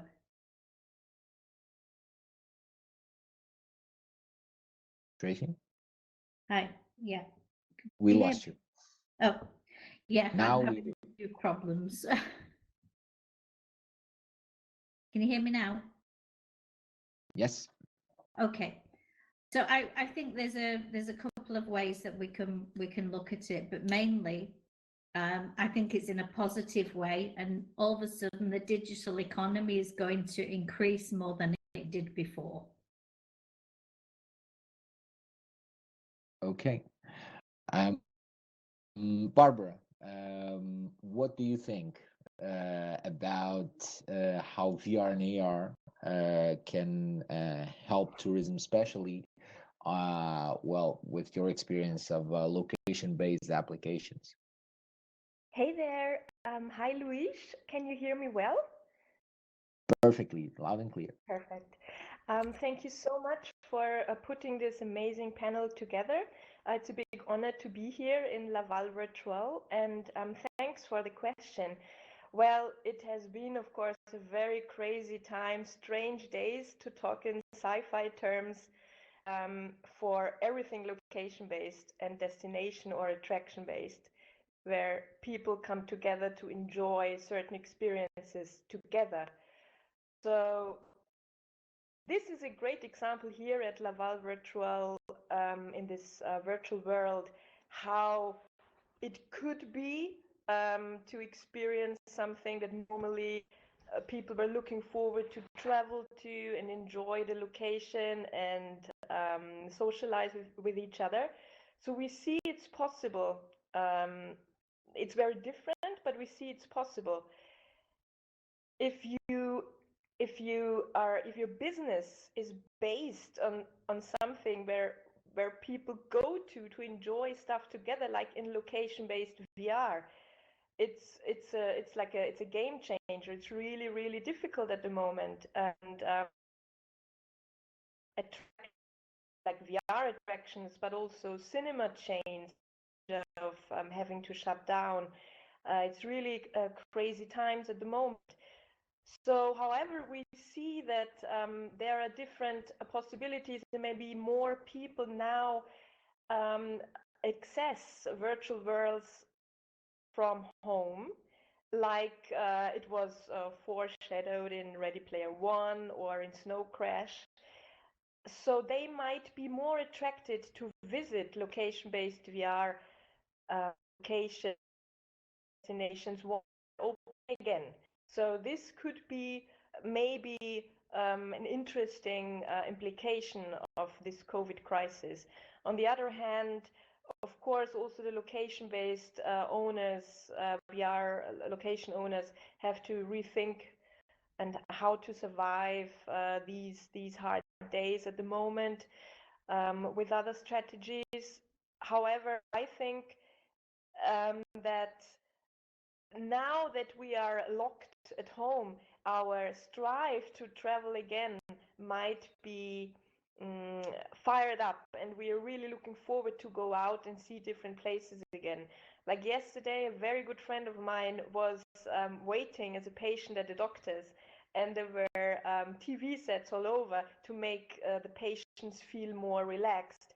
And they showed empty beaches, empty mountain ranges, empty cities like Venice or Rome, so real tourist destinations where you would normally love to go with your friends and other people, but suddenly you see, wow, would have never been able to go to these empty places, these wonderful empty castles. There are no tourists hoarding in front of the pyramid or something like that. So it opens up a lot of room for creativity as well about how to travel to virtual spaces, but together, like separate but together. So I really like to say this is not social distancing what we're doing, but physical distancing.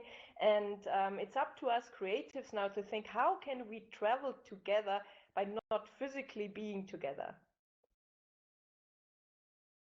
Yeah. Thank you, Luis. Thank you, Barbara. It's actually really, really interesting that you say that, because the pyramids are empty, but this room is full. So, or at least, so it's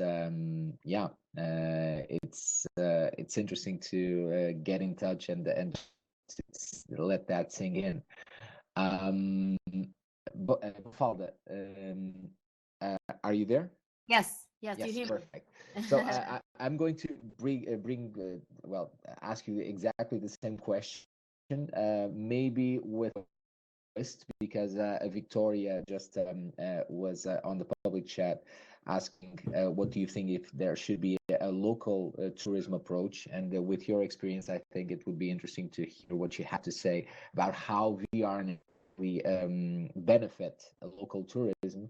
And adding to that, I would also ask you, what do you think would be or are the major challenges for implementing VR and AR in tourism, generally speaking, but also specifically on local tourism? Luis, I didn't hear all the questions because it was a crash on my computer, so I didn't hear the previous questions. Really quick. So if you could brief me a little bit more. Okay, I'll sum it up. It's really really simple. So it's the same question, but for local tourism. So how do you feel that? Question, you say the same question, but what was the question? Oh, sorry. sorry. So the question is, how do you think that VR and AR is going to benefit and can help the tourism post-COVID, especially local tourism? And also, my second question to you is, how or what kind of challenges do you think are ahead of us to actually implement these VR and AR solutions in the tourism field? Yeah, I think that with this COVID transformation, maybe the VR and the AR had the greatest opportunity of its life. No, it's like a lifetime opportunity that we have here. People are interacting and getting in touch with virtual platforms for the first time. You see, like, classical museums open their doors virtually for the first time, and we have here a great opportunity to use these technologies and to present them to the world. And of course, I believe that we after this COVID situation, people will still have the resistance to be socially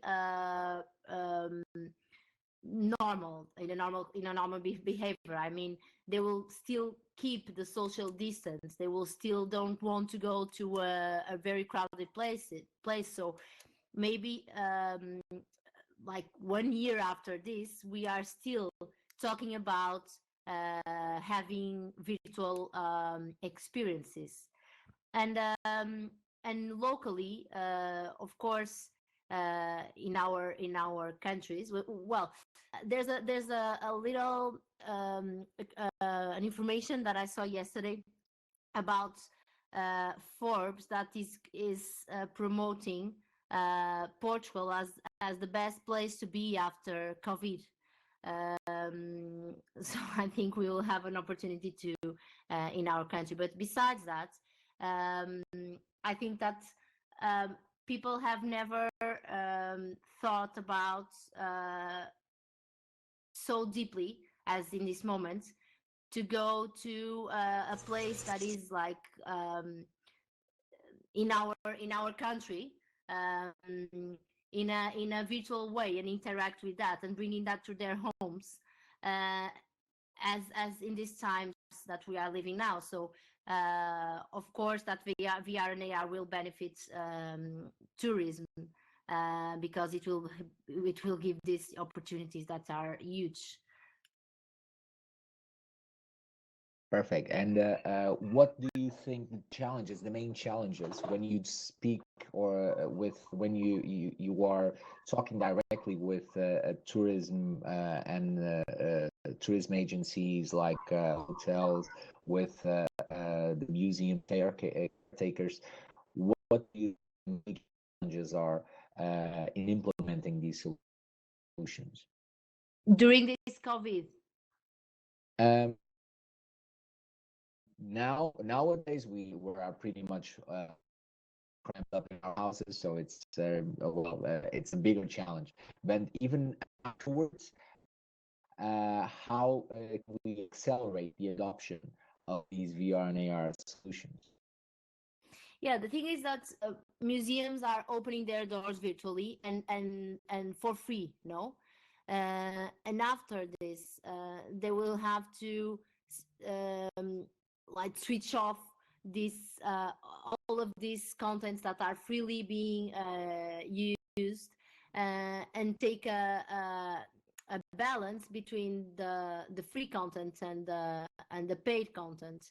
And they will have some difficulty to find out what is the balance, because they are now opening every content that they have to the world, but then they have their business. They will want to open their doors and to have tickets there. So it will be a creativity work of new business models and also as new experiences that the people will have to analyze, I think. Okay, and Tracy, what do you think? What are, from your experience, the major challenges in implementing the VR and AR as well, a trend to adopt in order to transform the tourism post-COVID? Okay, well, first of all, sorry, I didn't hear anyone. It crashed. So I think that there's now, as everybody is starting to, I mean, if you have a look on LinkedIn, every day you see thousands of people posting about Zoom as if it's this brand new thing that they've just, that they've just found. I think taking it the next step, and if we start looking now into the VR and AR, now is the time that people are thinking digitally. So this is a fantastic time to actually go to companies who beforehand really wouldn't have been thinking about doing much digital marketing. They think is just Facebook or, online presence. But now is the great time to take it a step further with VR and AR. There's lots of opportunities. Yeah, fully agree. Yeah. Frengiz, what do you think? Yeah, I can just piggyback off of that. Is my mic okay? Again, some buzzing sound at the back, but still, we can hear you. Okay, I'm sorry about that, guys. I would just piggyback off of that and say that generally the hurdles that I've identified are mostly money and motivation for three different categories in terms of adopting this new content format. The smaller tours and experience companies and independent hotels, there's a money issue, but also motivation, because right now everything they're offering, like the Get Your Guide or Viator, for example, even Airbnb, it's a flat website experience. Some of them have 360 photos or video content. So I think it's the VR and AR industry's job number one to help businesses see that content creation is going to be beneficial for their bottom line. So for those companies, I would say, focusing on their return on investment, increased bookings. Then we've got the major hotels and bigger experience companies. And for them, it's not really a money issue, but again, it's creating, the motivation for them to move past the blockers that they have and start, taking advantage of the amazing resources for content production that are out there. And same with cities and destination management organizations. The idea of cities creating 3D models, companies like Nest is touching on it, and Zone is an amazing Finnish company that's has done a 3D Helsinki model, showing cities that, look, if you create this content, you can license it for real estate, of course, for tourism, for a lot of other business purposes.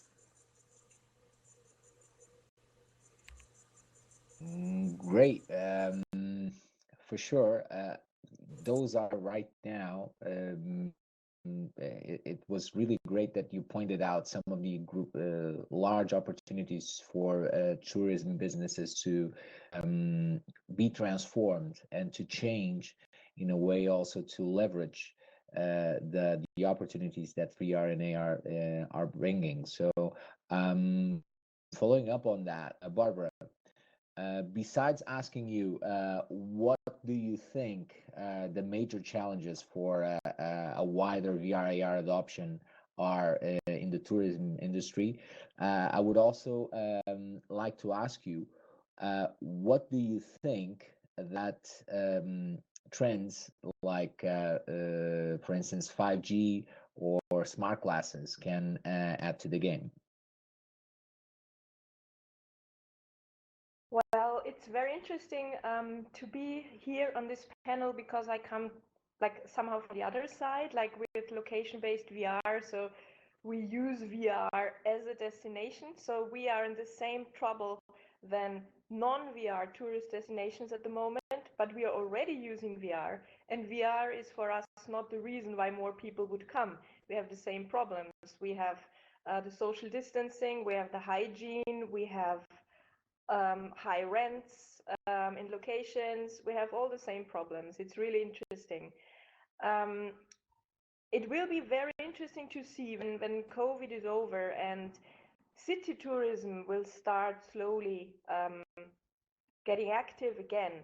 If people now use these opportunities to visit, let's say, real places like famous churches or theaters or museums they missed before in their previous life, and now want to say, oh, I don't want something like COVID to happen again. I'd rather do it now than never. Vienna, the city of Vienna has the slogan, for visiting the city, Vienna, now or never, which is very interesting in times like these. If people would then, if they, let's say they are in Vienna or Prague, they would go to a VR location like they would have done before because they have seen the other stuff or thought, oh, I can see the church all the time. Now I want to really see this new VR location, what they are showing. So how strongly VR locations can attract shortly after the Corona travel would post-Corona travel would start again. Concerning 5G and what it will change in terms of how we perceive virtual or mixed realities, of course, it will be a very big game changer. Doubtlessly, of course, in terms of what kind of information I can gather on a tour and stuff like that.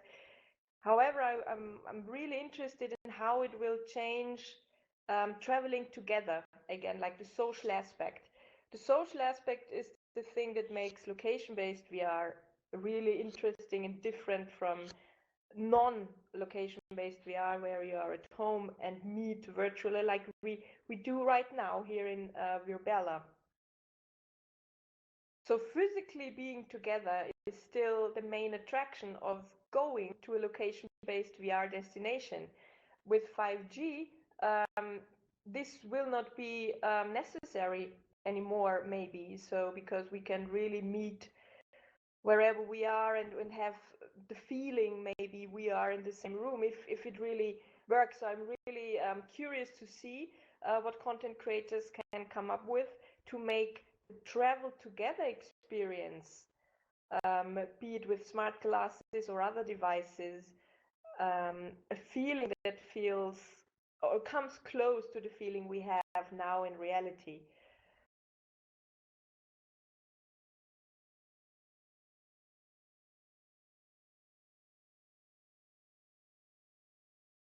So that, yeah, could it help? Did it answer a bit of my, so these are my thoughts on that at the moment.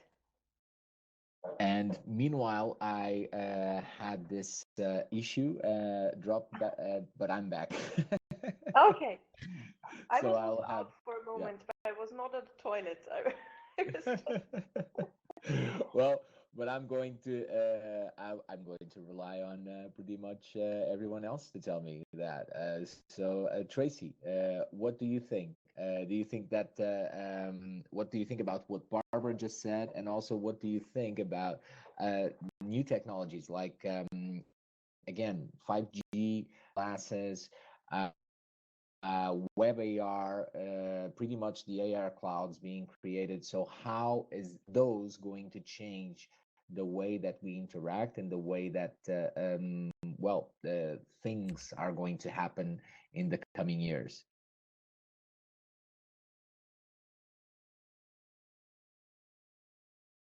Tracy, are you there? Hi, my computer's gone down, so I'm just logged in as somebody else. Can you hear me? Okay, perfectly. So sorry if my computer crashed yet again. So I'll just guess what I'm going to say, but it's more or less that I think that we still need to have social contact. You know, we even though with all the VR and everything and all the things which can happen to bring us together, one of my main things is that I feel that people will start to use it more to show their family and friends. So for instance, I'll just give you an example. For me, being in Myanmar, if I could show all my family in the UK and anywhere all over the world, if they can see and live through my eyes in a very, very clear way, I would love to be able to take them for walks. I would love to, you know, for them to be able to see what I see. Okay. And do you think that these new technologies are going to help with that, or are they going to actually set us apart? Yeah, I think that they can help with more interaction. as I mentioned a bit earlier about Zoom, people are now getting really sick to death of 8 hours of being online in front of a computer. So much so that so many people are turning it off. And I think this is where the VR comes in more. It's fun, you know. It's more of you really feel that you're there. And I think this is one of the good things. I don't know whether I missed it, but I just wanted to just say one thing. I think the main problem that we do have with the take up of this is until a few months ago, most people weren't using all of this technology. But over the last, 2 months, people have really stepped up their technology intake. And I think this really is the dynamic time to take it for that next step. See what we have a really fantastic opportunity to people using VR and AR. Yeah, fully agree. Mafalda, picking that up, what do you think? Do you think that 5G and smart glasses, are they actually going to help this newer adoption that we're having with this time that we're spending at home, or are they just going to set us even more apart and not really help us in any way? Yeah, I think that 5G and smart glasses are still a game changing on the experience of the users, and of course with this stay-at-home policy, we will have more curious to experience this kind of technology such as smart glasses. And this will open the door to use it outside when this contest will end, and when we can go to the places and use smart glasses outside. But the first introduction to smart glasses can be at home, because people are keen to get in touch with these new technologies to change a little bit the way they are at home on their computers. There is still a thing about smart glasses that I think that is not solved, that they need to be more wearable, and this the industry must come out with a solution, with a much more wearable solution, in order to people really get used to that. So they can try it at their homes right now. They can have the curiosity of trying at their homes, to be on their living room, having a dinosaur in your living room with glasses. But then if you go outside in the real world and in your everyday routines, if you want to get people to use the smart glasses, you will need to of course get more wearable smart glasses, and this is the most important challenge to smart glasses. Of course 5G will add here a factor that is really important, that you will have more data, more information, more good quality contents really fast and really access. But then the smart glasses will have to take the same step on evolution and get it to a more wearable issue. Perfect. So Luis, I think that there's a question that's in the public chats. Exactly. I was actually that is going really, to pick that really up. interesting. Really interesting. Okay. Yeah. That actually connects with what we're talking about, right? Yeah. So right now we have two. So we're going to pick up. Probably you're talking about the question She's asking, as I wear glasses and need them to actually see, in the event of making VR and AR more accessible, are there updates on that? So right now, Mafalda, can you please? I was talking about the other question before that. If VR Okay. will replace the kind of tourist experiences. Okay, perfect. I'm going just to ask you one thing. Can you please turn down the volume, because then it some feedback on the stage while I talk, because I'm hearing me back. I'm hearing okay. But yeah. So Victoria's question is pretty straightforward. I think the answer, in the sense that right now you already have some solutions in the market that actually allow you to have more accessibility in this area. So you already have smart glasses that allow you to have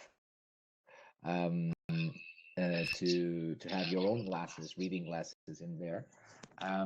So for instance, when as you can see from my avatar, I also am a proud owner of some glasses.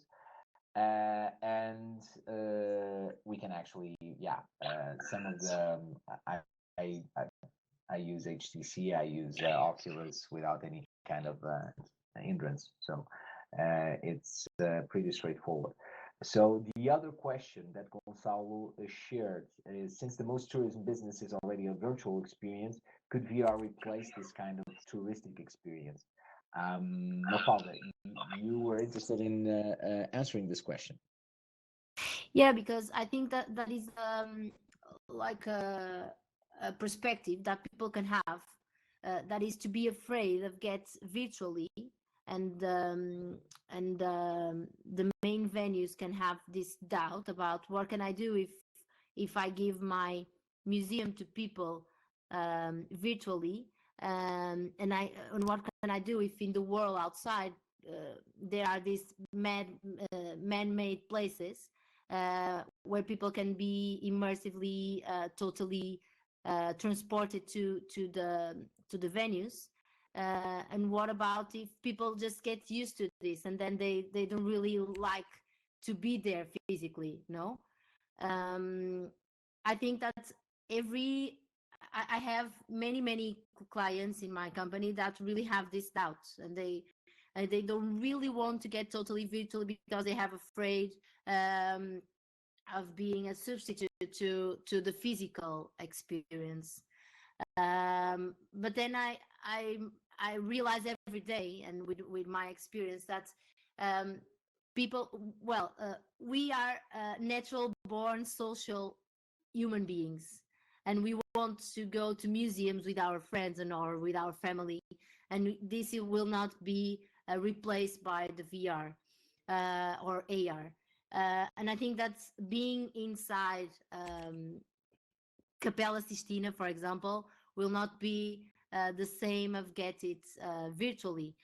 And so I think that there's a huge opportunity to VR and AR to be a complement, to be something that you add on to the physical experience. It's just that it's not going to replace the physical experience on the tourism and on the visits.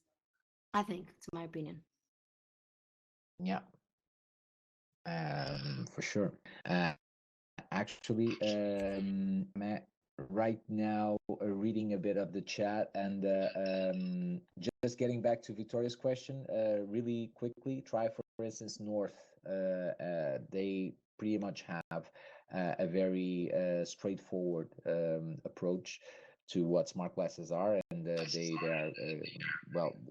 are graded. Mafalda, can you please turn the speaker a bit down? Meanwhile, I have this Andre. I'm not sure if I'm saying your name correctly. Sorry, man. Andre Bach. It said something really cool.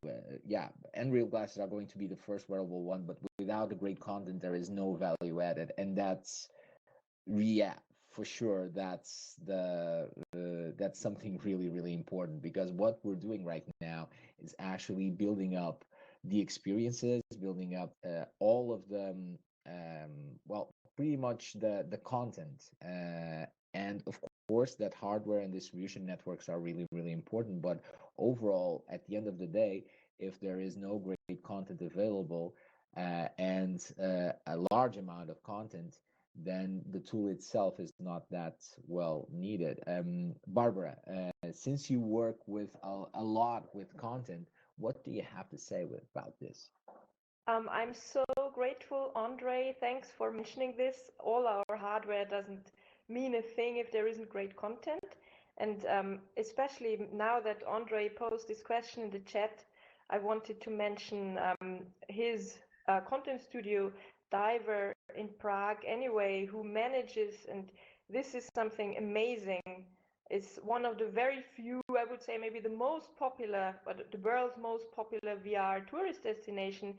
It's in the center of Prague, where you might think that people might go to Prague for other reasons.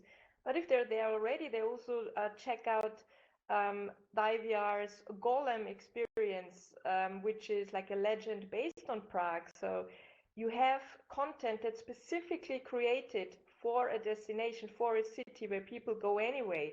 It's not something, it's not scalable, because of course the Golem really belongs to the city, but it's a place where people will always go because they want to have the specific Prague experience. It's not something like, let's say, some like a zero latency location where you can have the same experiences all over the world, but they don't need to be in a specific place. So this is a very special example of where the right content at the right location serves as a new kind of perfect tourist destination based on VR. I think that's a fantastic example of what they're doing there, and they are doing economically really well. Of course, now it's a big challenge during COVID, but it's one of those places that worked since the first month. They made profits in the first month, and still would do and will do, hopefully, after COVID is over. So I can only second that without content, no hardware really matters. And what do we do with 5G? What do we do with the possibilities to switch seamlessly between realities when there is nothing interesting to see? Also, I want to touch up on the last question where Mafalda was so chiefly talking about will virtual experiences replace the real experiences, like a real museum or a real church or a real pyramid? I think that's a great, it's almost a philosophical question. It's a question of technology, the progress of technology, of course. So if we believe in science fiction, VR will be better than reality soon, especially if we keep on destroying the planet. But for places like that are non-visible, not visitable, like Chernobyl or the pyramids, the insides of the pyramids, or maybe under seas, or travel in time, like going back to ancient Rome, or going into future Rome smart city, or going to other planets. I mean, tourism is not, it's not confined to time and not confined to our planet if we are doing it in a VR setting.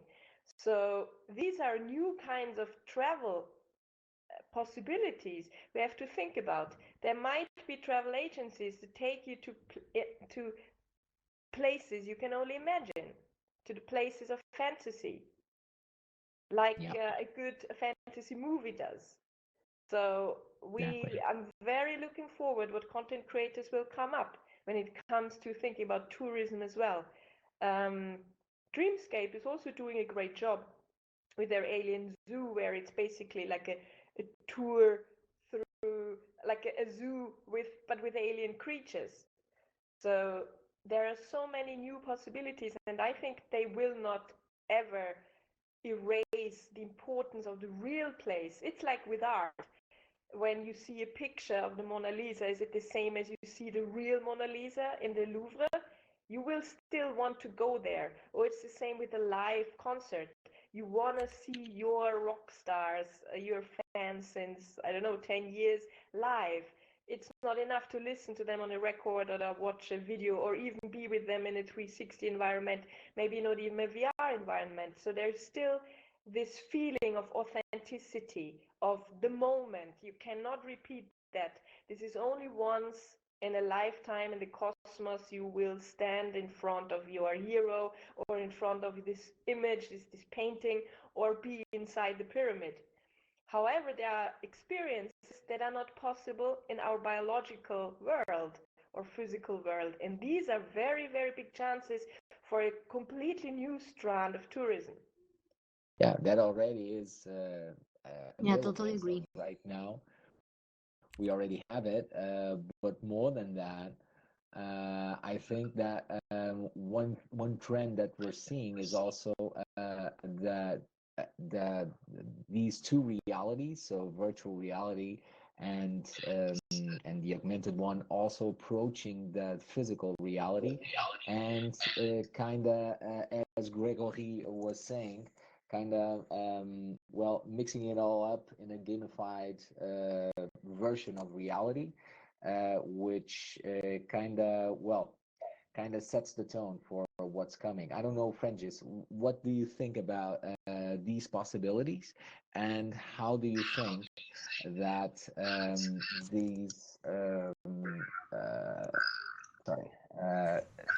taking off the earplugs. So just to say, to ask you, so how do you think, Frengiz, that this is going to go in the coming time? Well, I have to say this is such an amazing conversation, and it's so exciting to be a part of this.